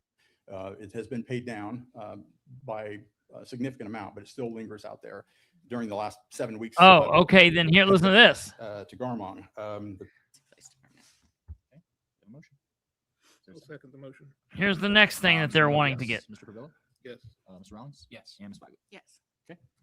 Go ahead, Jeff. Second one I have is the retirement of some legacy debt to Garmong. The previous administrations, I don't know how long that's been ago that this happened, but it was the previous administration borrowed a sum of money from Garmong Construction. That has no real principal schedule of repayment. It has been paid down by a significant amount, but it still lingers out there. During the last 7 weeks, I have been privy to see that we've got a significant interest payment. It's about 7% interest on that. So I'm asking if we can provide the funds to just retire that debt so we can quit accumulating interest on it. And it really was for acquisition of property downtown, just actually adjacent to the point. So it really kind of fits into that. I just, like I said, I never really quite understood why. And when I first learned of it, never really quite comfortable with the fact that we borrowed from a contractor that I would assume at some point might bid on work with us. And it seems like it should go away. Yeah. What was that amount again? I think it's about $390,000. I think it's just slightly under that. It could be a little bit more than that. So I need a little bit of flexibility there because it'll have some accumulated interest on it as well. Wasn't that part of the building that was built over here on the, yeah, that was all part of that. Yeah. Yeah. Any questions, comments? $100,000, Jackie. $100,000. Okay. Second. Good to know. Okay. Mr. Miller, yes. Mr. Pabilla? Yes. Mr. Rawlings? Yes. And Yes. Good. One more. Yes, one more. So KPEP Energy Park. We've recently had some conversations with a potential buyer of that property. That property is a risk of being in the tax sale. In fact, it was a minimal payment was made to keep it off the tax sale last round. So I think it's probably in the neighborhood of somewhere on the total parcel, somewhere probably in the neighborhood of $500,000 of taxes. And taxes have never been paid that I'm aware of until most recently. And we have a bond for that project, which we're obligated to pay no matter what happens. Well, it was the flood risk there was mitigated when that property was developed. It is still in the flood map because they didn't apply for the letter of map revision. There's also some concern that not all the excavation that was done by the property owner was done in accordance with what needed to be, how it needed to be completed for that project. We don't know for sure. That's what we were concerned about. In order for that property to be sold, it has to come out of the floodplain. The folks that were going to buy it and add on to it, employ people. Okay, we're going to jump forward here. Passed and moved on, but I'd like to know that we have it to be able to do this. This property. It's old Danner site. It's on East Jackson. It's the old wire mill. It's the I don't know the address. I wasn't picturing my head. Yeah. Anything else? We can take a motion. I'll make a motion to approve Jeff to work with other entities and make that more happen. Second. Okay. Mr. Miller, yes. Mr. Pabilla? Yes. Mr. Rollins? Yes. And Ms. Wagner? Yes. Wonderful. Is that what you funded? Right. It is. Okay. For that. On to the assignment of GW purchase agreement. Yeah. So a few years ago, some of you will remember sitting on the redevelopment commission, we approved the sale of property that is adjacent to the point here, over here between this and the White River Lofts. That developer was planning on building 14 townhome development on that property. They were supposed to have it platted by the end of 2024 and then take down lots over the course of the next 2 years. Well, we are 2 years plus past that. It's not been replatted. There are no homes sitting there. And so we have been working on how to get that property back under our control. There are? Or have something positive done. No way. So what we've worked out, I think, is the assignment of that purchase agreement to another developer. In exchange for our approval for that assignment, we would amend the purchase agreement. You guys have this stuff in your file. We would amend that, and that purchase agreement then would require them to build, to continue to pay us the $250,000 upon execution for the purchase of that lot, but then to build a 50-unit residential, 50-unit apartment building with somewhere between 2,500 and 5,000 square feet of commercial space. Did you hear that? Yeah. Yes, Kate. That's exactly right. 100%. Another project under Dan that went absolutely nowhere. Charlize Jameson made a post about this today, and people need to know that. I talked to some people today that they've been paying attention here recently. They've been paying attention the last several months, but they've always kind of had their finger on the pulse of what's going on. But it is what it is. But they're getting more involved, and I was talking to him. I was like, man, are you guys aware of all of the screw ups that's been under the Ridenour agreement? Like, yes, I get that the Dan addicts say, look at all he's done. Look, Muncie looks different. Look what he's done here. Look what he's done there. But we really need to be aware of all of the major fiscal situations that we've been put in by the lack of transparency, lack of accountability, no communication, unwillingness to cooperate. It's just one thing after another. And that's funny. This is just one more of those things. It will have some timelines in it, And it will also be staggered. It's the same developer that's doing the point. Nobody knew they were going to do anything with surveillance, because when they put their agendas out, unlike everybody else, when they put their agendas don't say what they're going to talk about. So the part where he talked about that surveillance thing, it doesn't say giving money to MPD or giving money to MPD for drones. It says funding request, Jeff Howe, actionable. That's all it says. And we don't know until he gets there and reads. He was just reading something and literally standing here in an open meeting, and he says to them, that one, what he just said, like that thing that we're talking about, I put them in your package. You guys all have them. No, read it off to us here in the auditorium, please.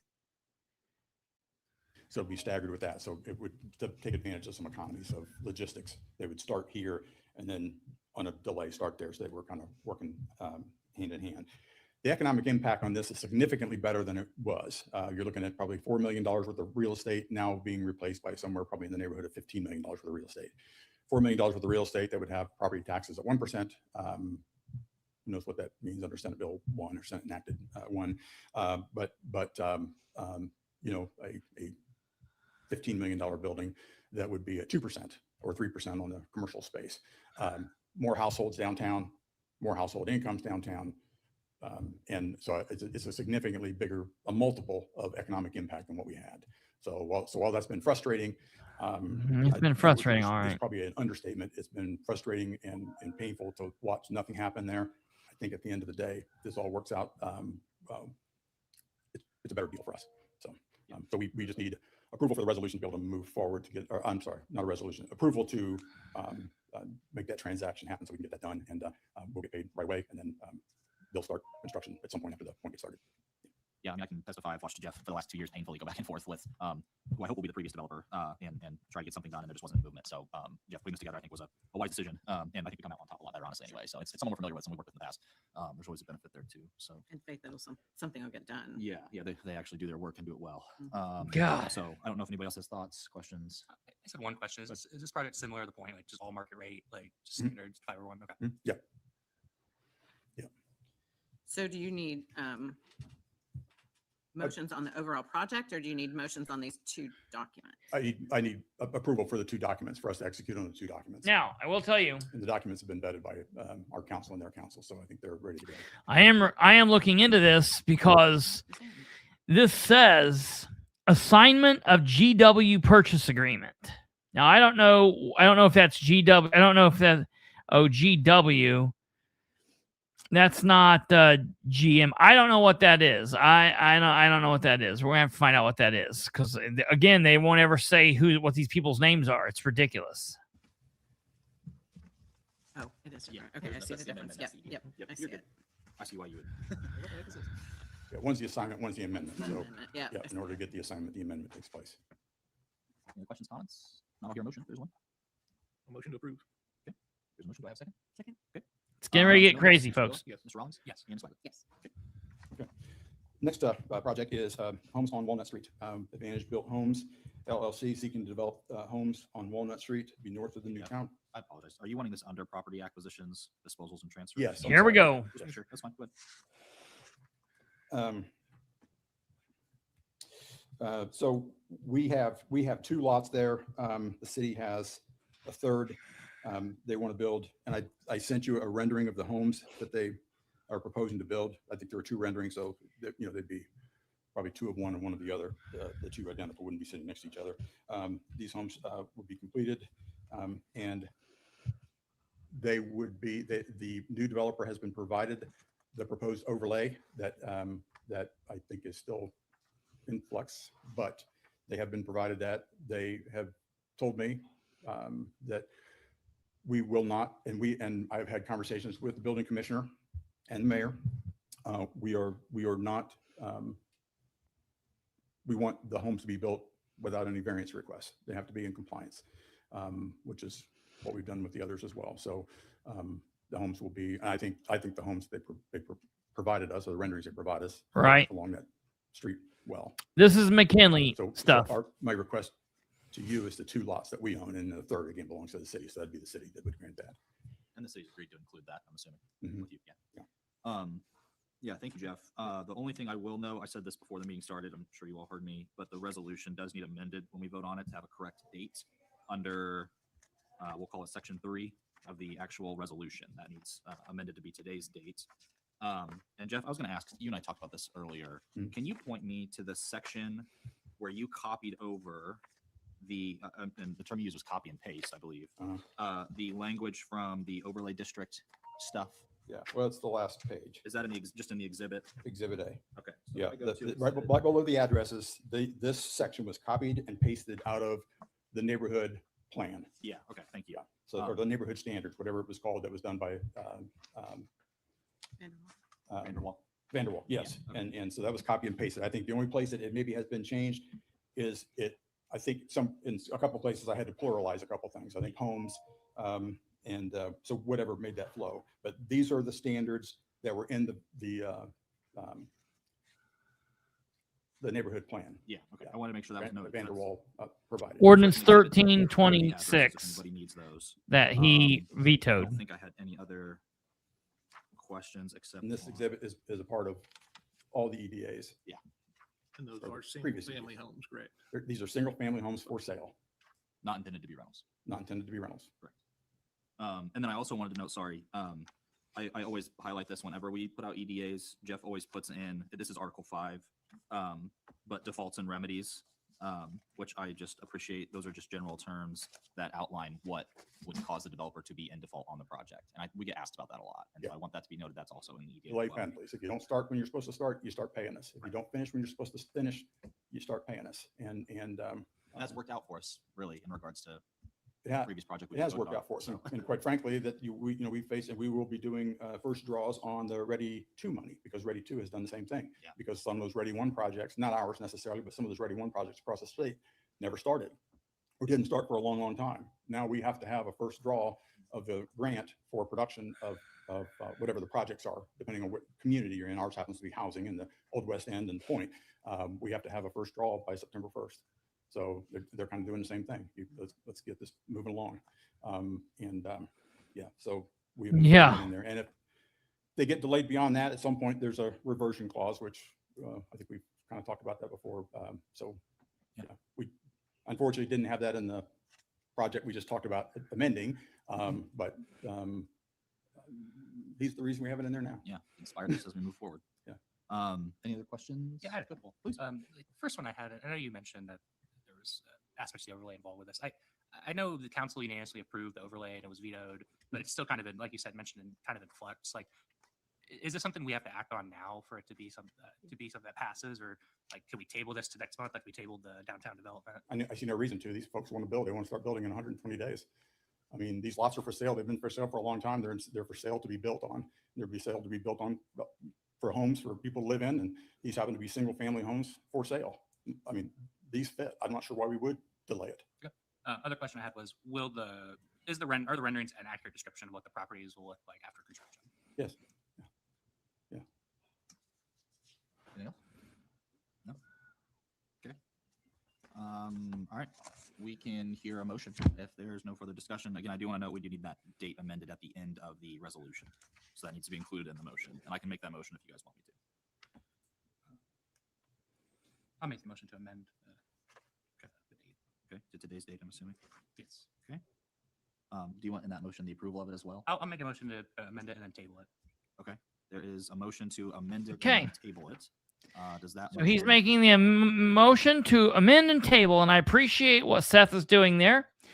Now, keep in mind, this met today, the 23rd of September, or Jesus, I'm thinking ahead.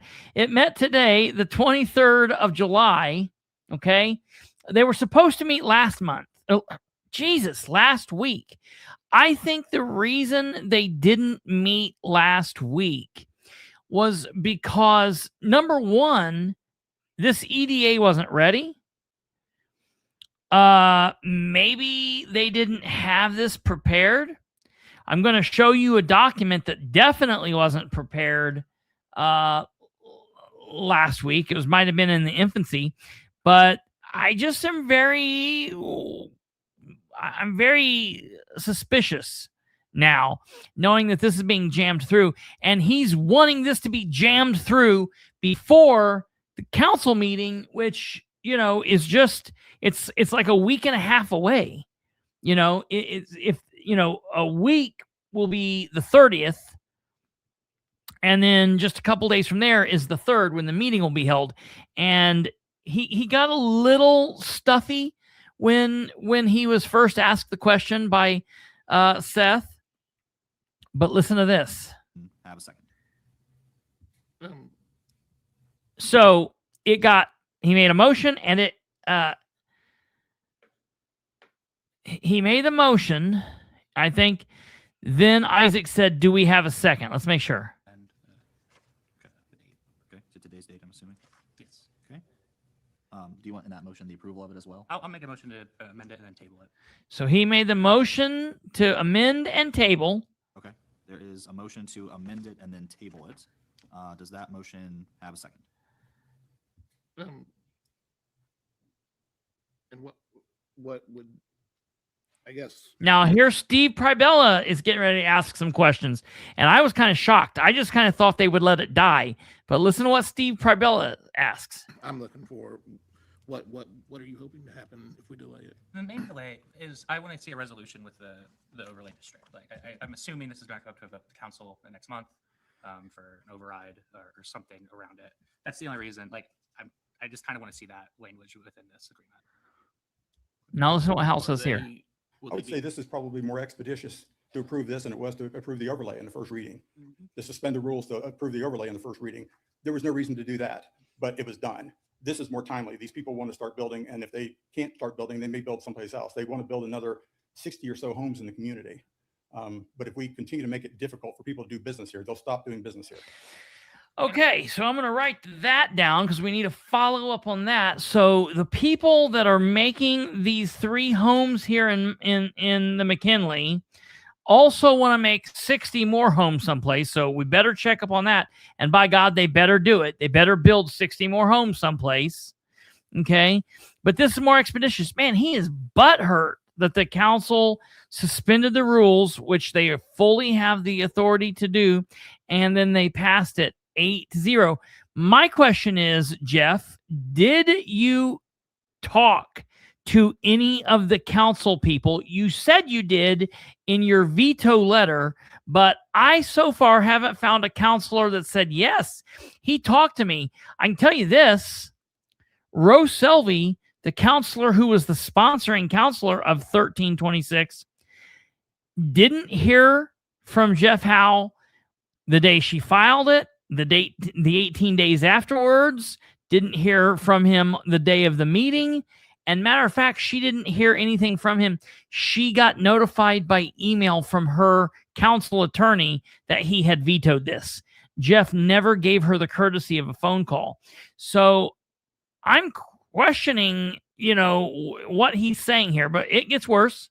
I understand this, and I do think I called her out. The developer seems like a good developer. Like I'm not this is more like I was just more following like the overlay aspects of all of this. That was really the only reason I'm even considering a table here. Well, the overlay was vetoed because it had things that were in conflict with Indiana law and county and city code. So, you know, No. And this is something, and I hope maybe Andrew Dale. I think Andrew Dale. When Andrew Dale's term was up, then Seth Rawlings went in. This is something that Jeff keeps telling everybody, and I'm hoping that the council attorney, Brandon Murphy, will tell them, will tell the council not to listen to what he's saying here. Because first and foremost, there is nothing in city ordinance that is running parallel to, adjacent to, crashing into, concurrent with, or however he wants to say it. Anything that's been passed in city code if 1326 passes, if it's overrode and it passes, all of those old codes will be updated by the new code. So first and foremost, as far as state law is concerned, okay, and I've tried to do as much of this research on my own, looking back through things and going through things, and I have also put the ordinance into AI. I gave AI the ordinance. I gave AI the veto letter, and I gave AI Indiana code, all of Indiana code. And I did this on 3 separate AIs. I did it on my AI that I call Monty. I did it on Kate's AI on Gemini, which is through Google. And then I did it on another AI, the one on X. And the 3 AIs came up with the same. There was no difference in the question, the specific question that I asked. And I want to read this to you now. I asked this of each one, and as far as city code, what I'm saying is right. If you have city ordinance that's passed in 1999, and then you have another city ordinance passed in 2005, the 2005, if it runs different than the 99 ordinance, the 2005 ordinance is supreme. And then if we pass another ordinance in 2026 that runs differently than the one from 2005, the 2026 ordinance is the one that remains supreme, okay? So I ask specifically, because I didn't care about Muncie code, because Muncie code, Muncie ordinance, I knew we were solid on, and I'll talk about that here in a moment. But I specifically ask if Ordinance 1326 seems to break Indiana state law, which is the claim by Jeff. And I'm going to tell you, the research that I have done coincides with what I've seen on 3 AIs, and this is the assessment. Ordinance 1326 contains at least 2 provisions that appear legally vulnerable. Those are the words, legally vulnerable under Indiana law. That does not mean they break the law. It does not mean that they are. It does not mean that it is the entire thing breaks the law, and it does not mean that the entire ordinance violates state law or is automatically void. All right. A court would likely analyze the challenge provisions individually, the authority of the Plan Commission, and whether the council, and whether the invalid language could be severed. First and foremost, any of those vulnerable aspects could be handled through further amendment or through conversation where other amendments could happen, okay? The 2 strongest concerns in Ordinance 1326 is the McKinley Neighborhood Review Committee's independent approval authority, it says, and the mandatory sustainability requirement based on partially on energy saving or energy producing qualities. The other objection in the veto, streets, drainage, utilities, porous pavement, and administrative overlap, look more like potential conflicts with existing municipal authority rather than legal or drafting defects.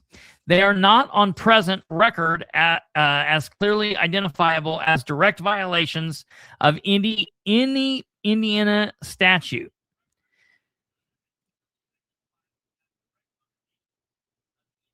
Okay. Now we're going to talk about that in a second too. Keep that in mind because we're going to come up to a next point on that. So start that. All right. I want to be very clear. I'm not an attorney. We are not giving legal advice.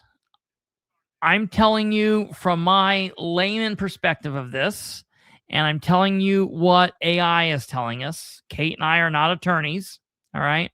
I'm not trying to give anybody legal advice. I'm not giving the council legal advice. And I'm not trying to defend this from a legal standpoint other than I just approve of this ordinance.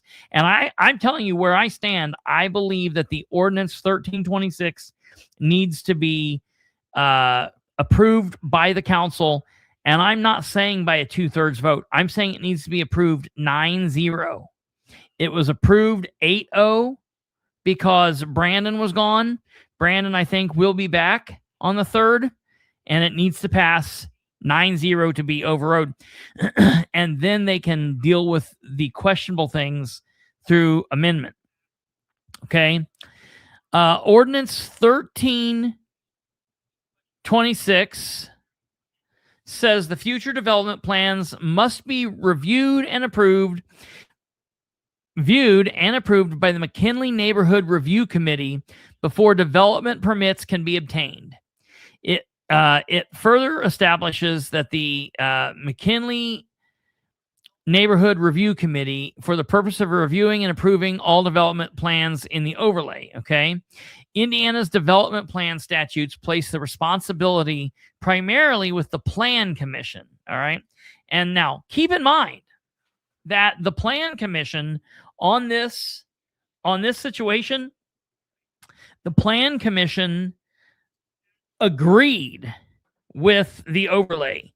They had no problem with the overlay.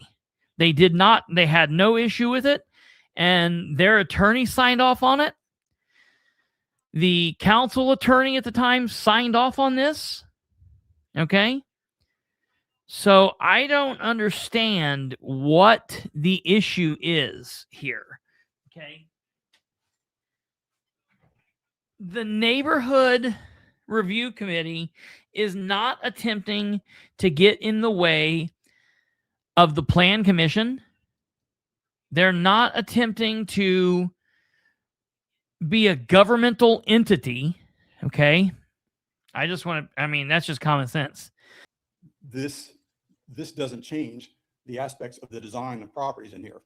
All it does is eliminate the, hopefully it will. I would like to think that the city council wouldn't pass something they know was in conflict with the law. So it will not change the aspects of the design standards in the neighborhood. What it'll change is it'll keep the authority that's been vested in certain departments and people and regulatory agencies in the state empowered to oversee those things. Doesn't change anything with the design standards that happen in the neighborhood. Our edits that we provided don't change that. So there's no reason to delay this. Just like there was no reason to suspend the rules to pass the other one when it had conflicts in it. If we can, we do have a motion on the floor. I do still need to hear if there's a second or not. We've had some more discussion, which is a little bit out of order. Do we have a second on Seth's motion to amend the resolution and then table? Is there a second for that motion? Okay, hearing none, I'm going to say that motion is dead on the table. Do I have another motion at all to approve or reject this at all? Is there any further action that anybody wants to take on this item today? Yes, I'll make a motion to approve it. These people want to build in Muncie, and we don't want to be stopping good developers from developing. That's against everything that the city needs and wants. And so I make a motion to approve it to move forward. Is that with the amendment of the date? Just got to check. Okay. Yeah. There is a motion on the floor. Is there a second? I will second that motion. Any further discussion? You have something? Well, can I ask one question? Go ahead. Sure. Since we're discussing the overlay, and I know you said you've supplied the overlay to them, so there's nothing that's going to change that is going to affect what they're building. I believe so. I mean, it's overlaid. Yeah. I mean, It's they're a complicated document, but their first blush of it, it shouldn't affect them. Yeah. I don't know. They'll be held to that. I mean, even if it's signed first or. Yeah, they'll be held to the standards that are in place when they file for their permit. And so, I don't know when they'll file for their permit, but that'll be the standards that when they file for the permit. Yeah. Okay. So we have a motion and a second. Is there any? Yes, discussion before Jackie. we call question? Okay. Mr. Miller, yes. Mr. Pravilla. Yes. Mr. Rollins. No. Ms. Wagner. Yes. Thank you. Motion passes 3-1. Okay, Mr. Howe, anything else? I think that is it for me. No other property transfers? No. Okay, facade grant update. I know So Mr. it's not okay for the council to jam it through, but it's perfectly we fine have for two them to grant jam it through. applications. But they So- did. Yep. Absolutely. Absolutely. Yep. So now what we're going to do, and there is more important stuff with the facade grant, with the Muncie development, downtown development, and the land bank. If you guys want to watch those, go through and watch them. We're going to jump to the public comment right now because I want you guys to follow that. And that goes back with the McKinley neighborhood situation. So we're going to jump to that. And we will let you guys hear what goes on here. All right. Here is public comment. We will move forward now with public comment, limited to items before the MRC for this agenda. Each speaker has 2 minutes. Hello, thank you so much for allowing public comment. My name is Rachel and I'm the Vice President of the McKinley Neighborhood Association. And first, I want to acknowledge we don't know enough about the Advantage Built LLC development to judge it on its merits. It may very well be an excellent project, an excellent developer, somebody who wants to be a great partner with us, and I sincerely hope that's the case. And my concern today isn't with the developer, it's with the process. Yesterday was the first time our neighborhood learned about this proposal and that it would be before you today.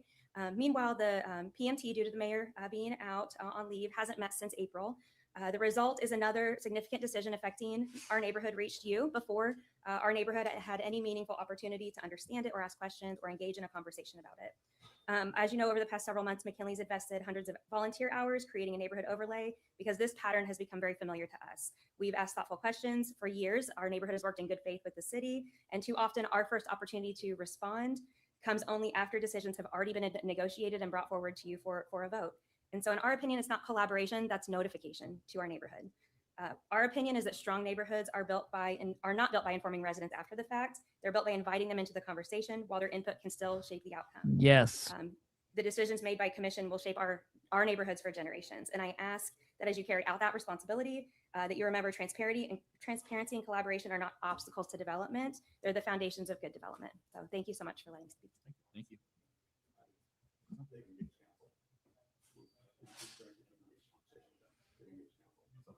We can address that during commissioner comments if we need to. Rebecca, go ahead. Good morning, Rebecca Hanna. I just wanted to mention, it was mentioned in the meeting today that the hope is that the builder can build without variances. Unless Beacon is incorrect, which I typically Here do. comes Rick Inser, because he was only thought the meeting started at 9.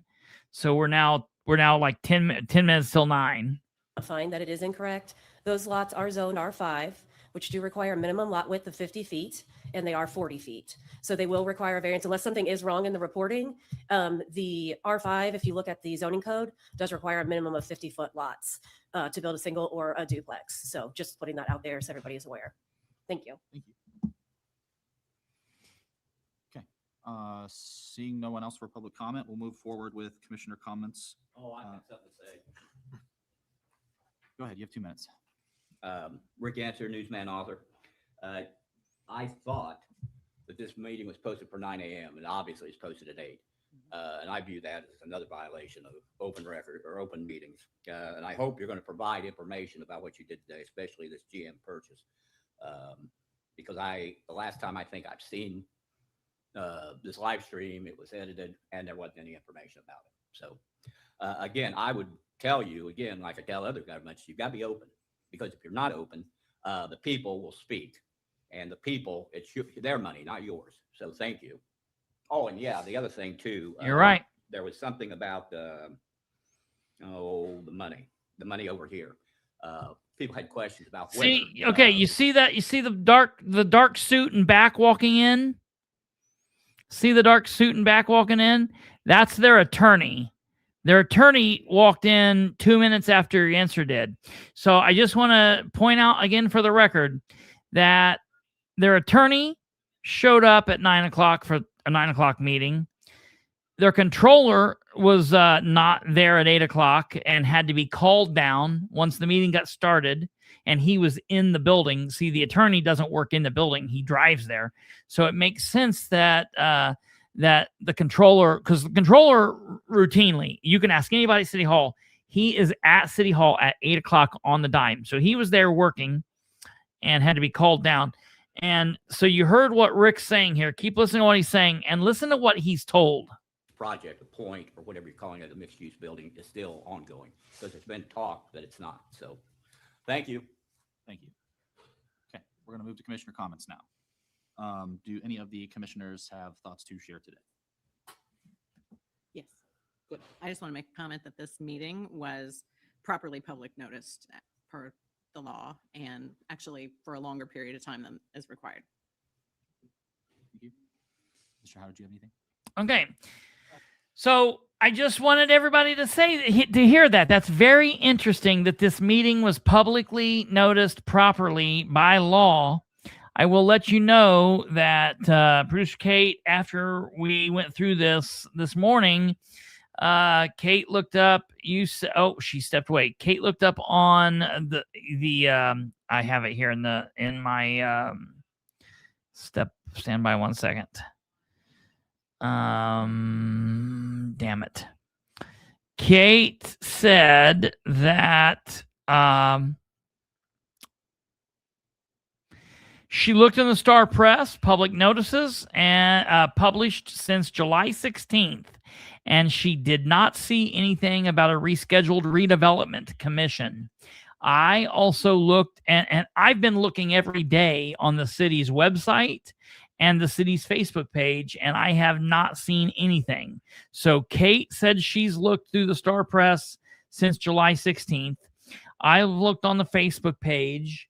I've looked on the city's website, and there was nothing. So maybe they posted it. I know that the meeting was posted at City Hall today. I know it was there today, but I have no proof that it was there beforehand. I'm going to contact the clerk's office tomorrow. I also sent an email to Shireen Wagley asking her to explain just where, when, how, and everything, because I think it's funny that she has that snide remark, but yet their own members didn't even show up to this meeting on time. You know, I think it's funny. It would have been one thing if their attorney, if the controller showed up 6 minutes late, 10 minutes late, and their attorney showed up 10 minutes late. It's like, oh, traffic or whatever, you know, it's just an early morning. But the fact that he walks in 5-10 minutes before the meeting's supposed to start at 9 a.m., that tells me a lot. McKinley Neighborhood Association needs to understand that they've engaged counsel. So our communication, I mean, we can't meet with them. So, we've moved on. When you take that picture, get my good side, because the last one got edited and my grandkids got a hoot. They got a kick out of it.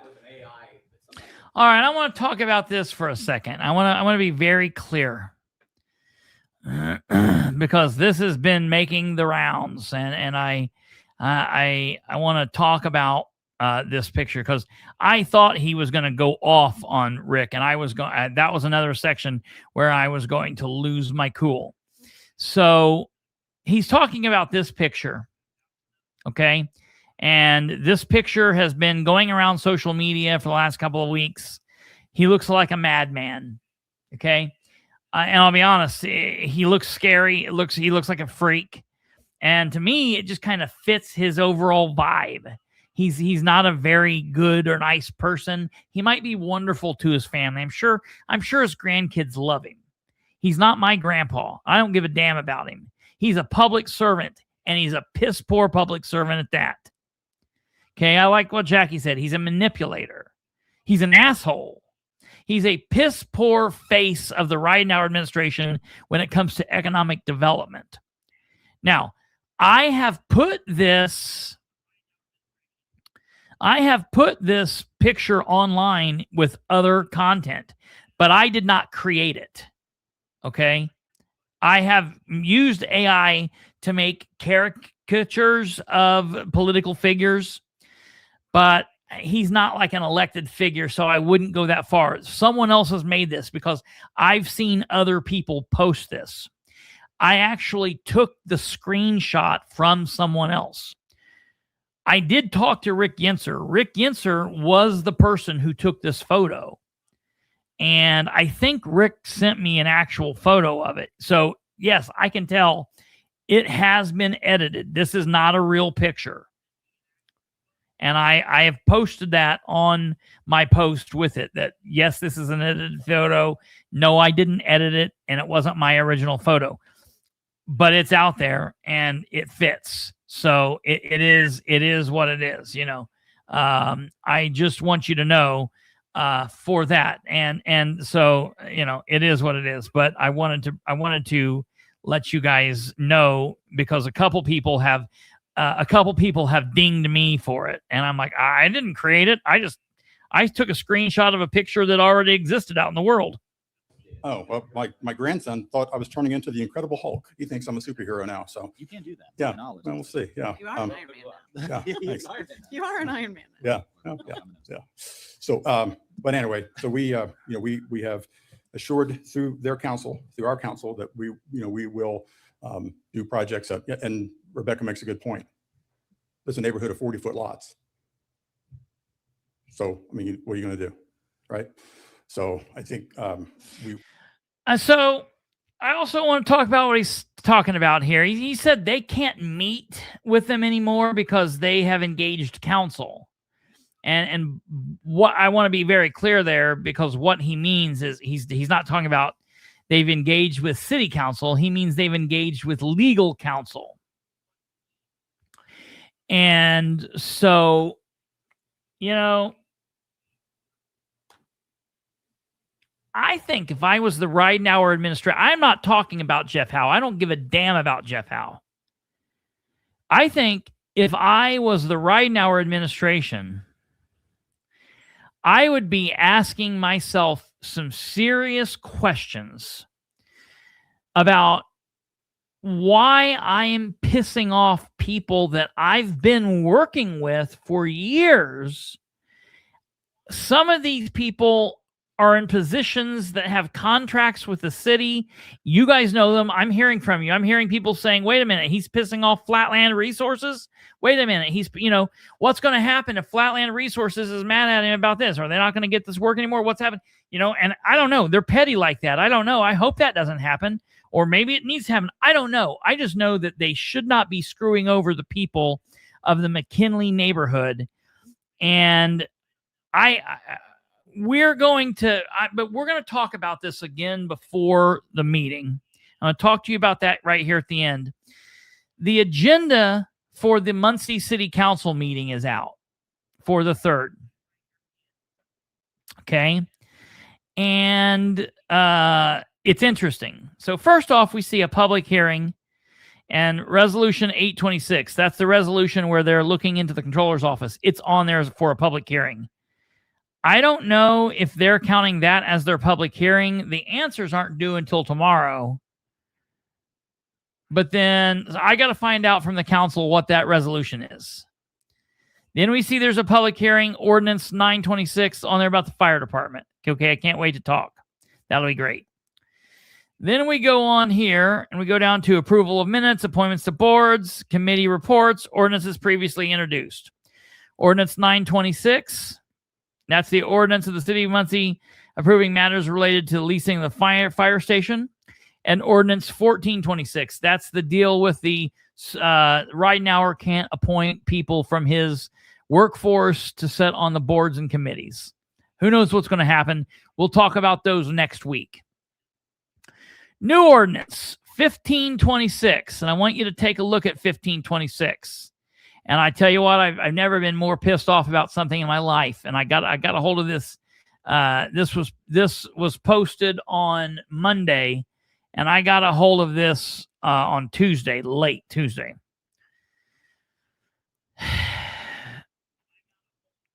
This is an ordinance amending the text of City Muncie Comprehensive Zoning Ordinance regarding new McKinley Neighborhood Overlay District.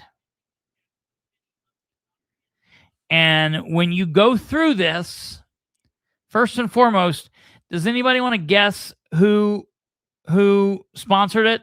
They want to tell me who sponsored it? Green. That's a good guess. Or Dale. Yeah, I mean, that would make sense. That would absolutely make sense. Well, I'll show you right here. It was sponsored by none other than Mr. Jerry Dishman. It's ridiculous what he's doing. He is absolutely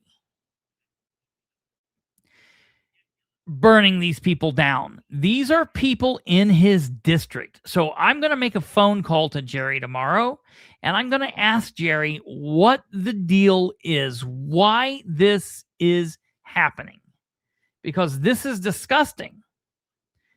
And I'll be honest, the only thing I can see Dan calling him and being like, Jerry, this is your district. Roe went rogue when she did this, but this is your district, and we need you to. I'm going to tell you why, because this neuters 1326. Okay, and I want to tell you guys this. So I compared 1326. And I compared it with 1526. I went through them. Ding, ding, ding, ding, ding, ding, ding. I put one of them up on this computer. I put one of them up on this computer. And then after I did that, and after I took my countless notes, okay? I got countless pages here. I also then put this through the 3 AIs. I'm going to start using 3 AIs anytime I do something like this. And I'm going to tell you the initial comparison between 1326 and 1526. Ordinance 1526 retains most of the physical design framework from Ordinance 1326, but substantially reduces the McKinley Neighborhood Review Committee's decision-making authority and coverts several enforceable requirements into recommendations, encouragements, and standards subjects to existing officials. So they don't want the neighborhood to have a say in anything. That's what they're mad about. That's the principal reason neighborhood supporters would be in favor of an override to 1326, while the administration wants 1526. Ordinance 1326 establishes 6 area McKinley Neighborhood Overlay District intended to implement the 2022 McKinley Live Learn Neighborhood Master Plan. Its stated objectives include preserving the neighborhood's predominantly single-family and duplex character, allowing appropriately scaled higher density mixed-use development along designated corridors, protecting established setbacks, building forms, materials, porches, alleys, sidewalks, and neighborhood identity, creating neighborhood-specific architecture, site development, parking, landscape, utilities, sustainability, and streetscape standards, creating the McKinley Neighborhood Review Committee, or the MNRC, with actual development plan approval authority. And all they want to do is send shit to the Planning Commission and to the council. They're not going to be the end-all, be-all. They can send it. They know it has to go through the Plan Commission. They went through the Plan Commission. Keep that in your mind. Keep the Plan Commission in your mind, too. I'm going to ask a question about that here in a second. Supporting correspondence includes the record emphasized that original overlay would preserve neighborhood character, protect existing investment, discourage substandard development, provide predictability, and give residents a meaningful voice in development decisions. What Ordinance 1526 does, and this is interesting. It proposes essentially the same geographical overlay, 6 development areas, broad planning vision, development plan process, design rules, and neighborhood architecture standards. However, 1526 introduces extensive language reserving authority to existing city agencies. making the MNRC, which is the McKinley Neighborhood Review Committee. All right. It takes that and it makes it an advisory committee rather than approving body. It cuts their balls off. It was filed on the 20th of July. It was its introductory language says the council drafted the amendment and wishes to refer to the Metropolitan Plan Commission for public hearing and consideration. All right, that's interesting. I want to ask a question. 1326 that was pushed forward by the neighborhood, the people that Jeff is afraid of, they didn't just take it upon themselves and say, we've got something, we're big and bad, we're going to have the council sponsor it. No.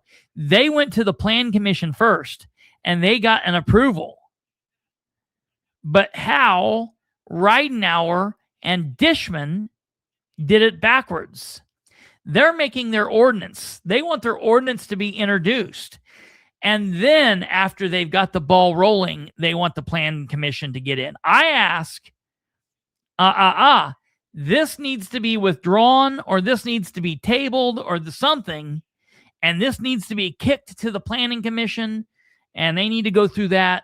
All the while, the council can override 1326 on Monday the 3rd. And I'm going to tell you right here, I'm going to put it out here, I'm going to put it out here, and I'm going to be very clear about this. I want a 9-0 vote to override. I want 9 all because they all voted for it twice, 3 times last go. Voted once to introduce, once to suspend the rules, and once to pass. 8-0. Brandon was gone. I want Nora Powell to vote in favor of overriding 1326. That's 1. I want Sara Gullion to vote to override it. That's 2. I want Harold Mason to vote to override it. That's 3. I want Billy McIntosh to vote to override it. That's 4. I want Roselvi to vote to override it. That's 5. And then because Dishman should be voting to override it because these are his people. This is his district. He should be doing what they want if it's within reason. But because he's done this now, and he could always surprise us and vote to override it. But I'm going to just put him in the back burner. He can do whatever. I am calling on that 6th vote to lock in for sure to be Brandon Garrett. And I'm telling everyone now, I expect Garrett to vote yes, McIntosh to vote yes, Mason to vote yes, Selvey to vote yes, Powell to vote yes, and Gullion to vote yes. That is the 2/3 vote. I expect it. Now, I expect the other 3 to do the right thing too. But when they don't, I expect those 6 to get the job done.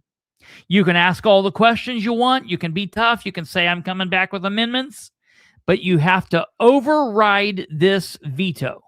And I'm calling on Council Attorney Brandon Murphy to set these people straight against whatever weirdness Jeff Howell's doing. Okay. I'm going to tell you quickly how the ordinances are alike. 1326, 1526. Both ordinances establish the McKinley Neighborhood Overlay District.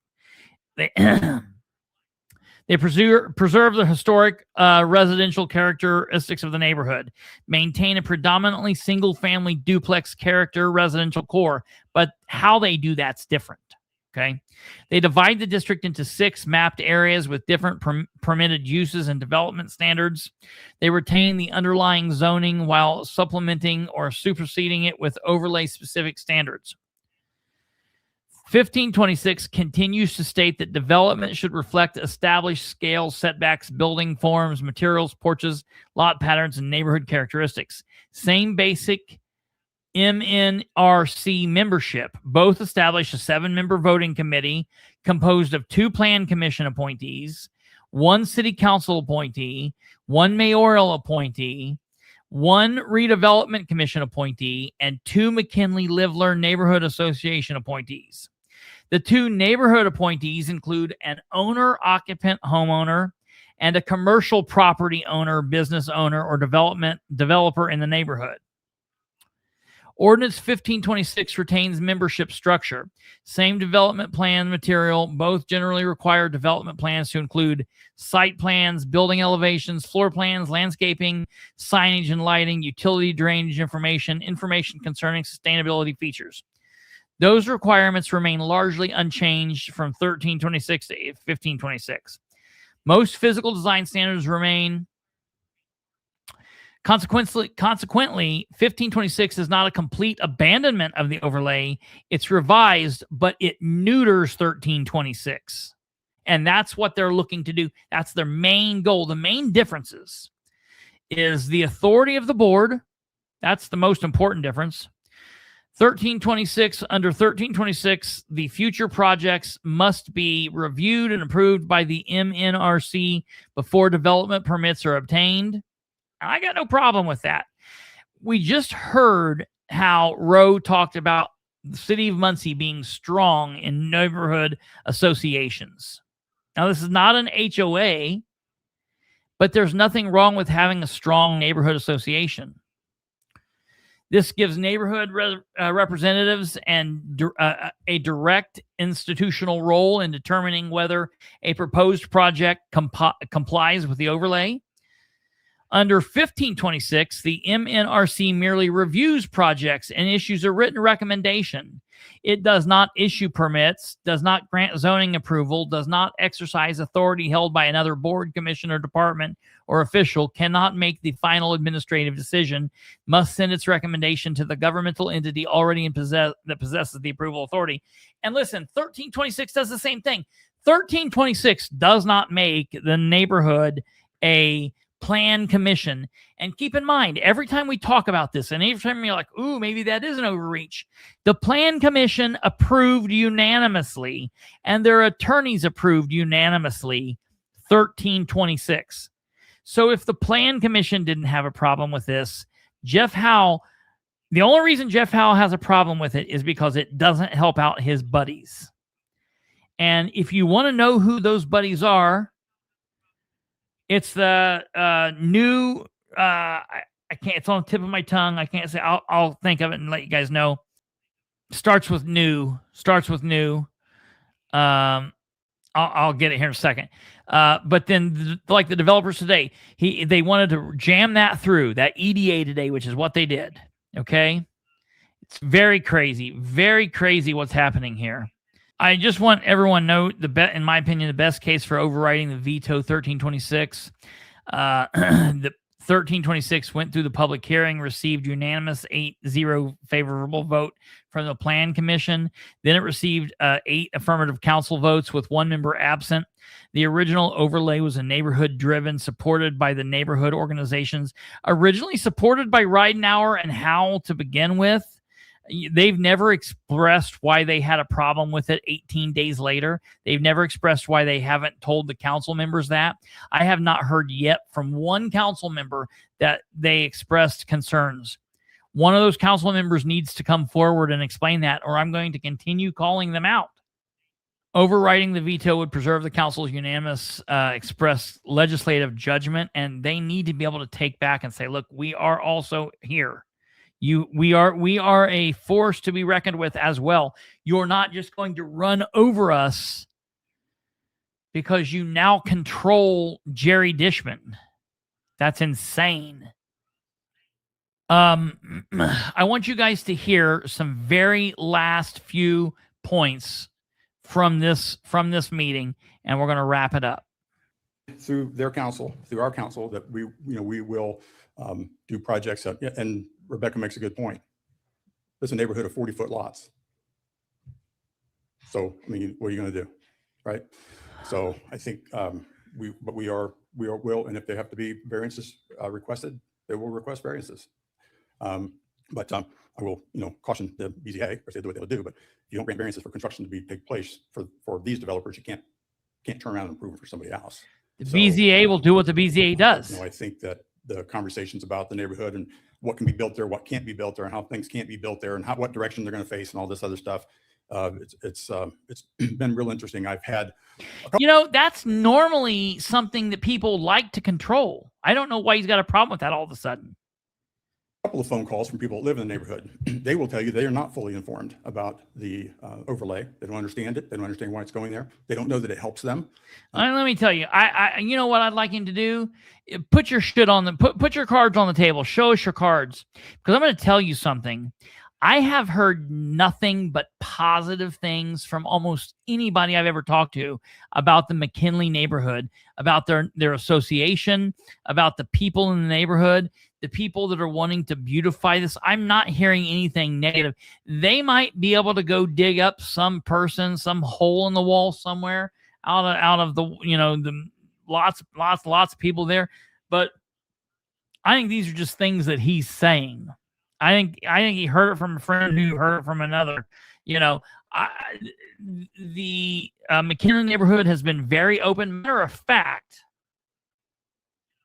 they have a meeting scheduled that's open to the public. I highly recommend people from the city going. I highly recommend all of the council members showing up. They have a meeting on the 30th. Thursday the 30th.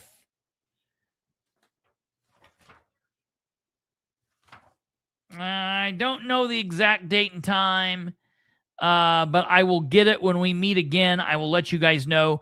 We'll talk again before that, so I'll let everybody know. The number one thing to know is it's before the August meeting, and I'm going to work to get the key council members there because it's very important. But it's open to the public. They're willing for people to come in, and there are people from other neighborhood associations that are going here and saying, hey, help us. We don't want them to do the same thing. We're willing to help you. It's not a bad thing. This is what we need. Dishman, the pole guy. That's exactly right. All he cares about is if it got a damn pole. Absolutely. Great concerns about it. So I told them that the veto has nothing to do with the strategic direction of the overlay. It really has to do with the legal conflicts that are within it. But I will tell you that two folks have called me and they feel like they have been left in the dark about this. And, as they think about how's this neighborhood going to be developed, how are these lots that are going to be problematic to build on, how are they going to be built? I know Mr. Miller had a meeting with someone from the neighborhood and they've expressed a tool that they think the city has to help get that done, that I think some of the neighbors would not feel very comfortable with. But I don't know if you're at liberty to express what that was or not, but I think that some of the neighbors might be surprised by some of the commentary. Yeah, I mean, there's been a couple discussions. Okay. So I just finally heard what he said there. And I talked to someone today, and I'm going to have to make sure that they're aware of what's said there. What he just said there. Well, listen to what he says. And we're almost done, folks. Listen. It was or not, but I think that some of the neighbors might be surprised by some of the commentary. Yeah, I mean, there's been a couple problematic to build on. How are they going to be built? I know Mr. Miller had a meeting with someone from the neighborhood and they've expressed a tool that they think the city has to help get that done, that I think. He said, Mr. Miller, Isaac Miller, had a meeting with someone from the neighborhood, and someone from the neighborhood expressed a desire for the city to use a tool that the city has to get something done. So they're not saying that the neighborhood's going to get it done or that they're going to get it done. He's alleging that some citizen told Isaac Miller, well, the city has a tool, a mechanism that they can use. Why don't you use it?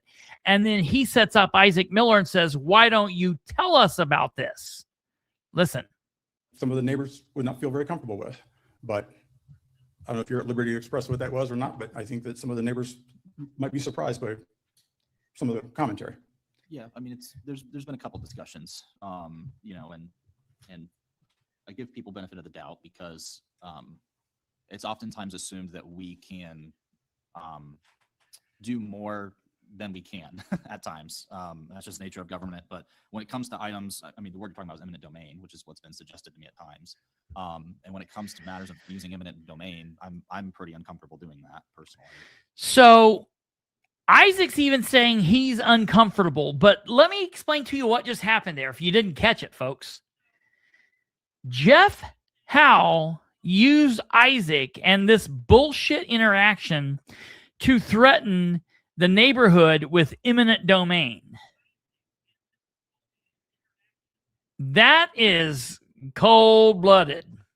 And you want to talk about a fight. The date and time is Thursday the 30th.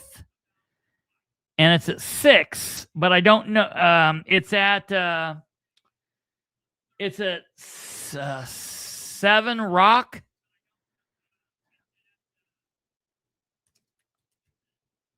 Seven Rock Brew, Muncie, Indiana, I believe. I will get that to you. I'll get that to everybody. Let me get 100% sure on that, and I'll let everybody know. But that's tentatively what it is. But I think that's gross what he did. I was shocked that he did that. I voted against us doing that from this commission several times. And you know, it has its place. Don't get me wrong, it does have its place, but I would prefer to avoid us doing that and continue down a bit different of a strategic path that we've outlined and that we followed for years now. And that I do believe is working, or else we wouldn't be sticking to it and we wouldn't see builders coming to town to build. So yeah, it won't come before us with my support, and I don't believe it'll come with Mayor Ridenour's support. I don't speak for him, but I think I know pretty well how he feels about it. So if that's the neighborhood's idea about how to get where they want to be, I think some of the neighbors at some of these adjoining properties that maybe feel like they don't understand what's going on over there might be troubled to find out that that's he's literally trying to pit neighbors against neighbors. Is what he's trying to do. You want to talk about something that's just, this is what Jackie was talking about when she said he's a manipulator. That's gross. He's saying you either get on board or we might have to take this one neighbor's advice and just do eminent domain. Yeah. And just take everything away. Well, then he follows it up and says, well, I don't like it, and Mayor Ridenour don't like it, but that's what your neighbors are saying, you know, so that's, you know. What neighbor is going to say, I want the city to come take away my land? What? The city owns this property already. The MRC owns the property already that they're wanting to develop. What the hell is bringing eminent domain into it? Got anything to do with it? Yeah, right. Other than to try to terrify those people into shutting up and letting them do what they want. Jackie said here, was there a public notification of this 8 a.m. meeting? We're in the works of trying to find that. I wanted to let you know. Obviously, I said that I'm working on it. I tried to get this information. I don't know. I'll keep you guys posted on that. Just to end up the thought about the plan to get there. Yeah, and that idea didn't come from the neighborhood directly or anybody in this meeting. Anybody who's here today, actually. Okay, now he just said the idea didn't come from anybody in the neighborhood or anybody that's here today, actually. Well, no shit. Everybody here is in favor of Ordinance 1326. From someone with vested interest in the neighborhood, and if you know, people are going to make suggestions. That's okay. There's nothing wrong with that, but that's not a process I want us to engage in. So in terms of eminent domain on anything, so. Yeah, those are my thoughts there. Anything else? Okay. We will stand adjourned. Our next meeting is August 20th, 2026. Thank you so much. There's a lot here, and I know that there's a lot of people that probably came in and had to go out or whatever, and tonight's shit's been crazy. I am going to post several written articles about this on Facebook over the next several days. I have a lot of emails I'm going to get out. Tonight is Thursday. I don't foresee anything happening tomorrow. Ridenour is going to be back a half day. Saturday, Sunday's my birthday. Wednesday is the day that the internet gets fixed here. So I'm going to make an announcement, and I don't ever do this, But I'm telling you what happened tonight just absolutely burnt my ass. We had a really big show.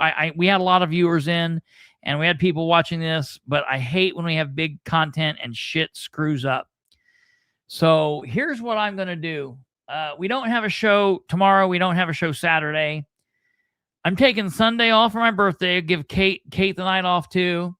And we're also going to take off Monday and Tuesday. And our next show will be on Wednesday. So this is very important for you guys. And I'm going to post this.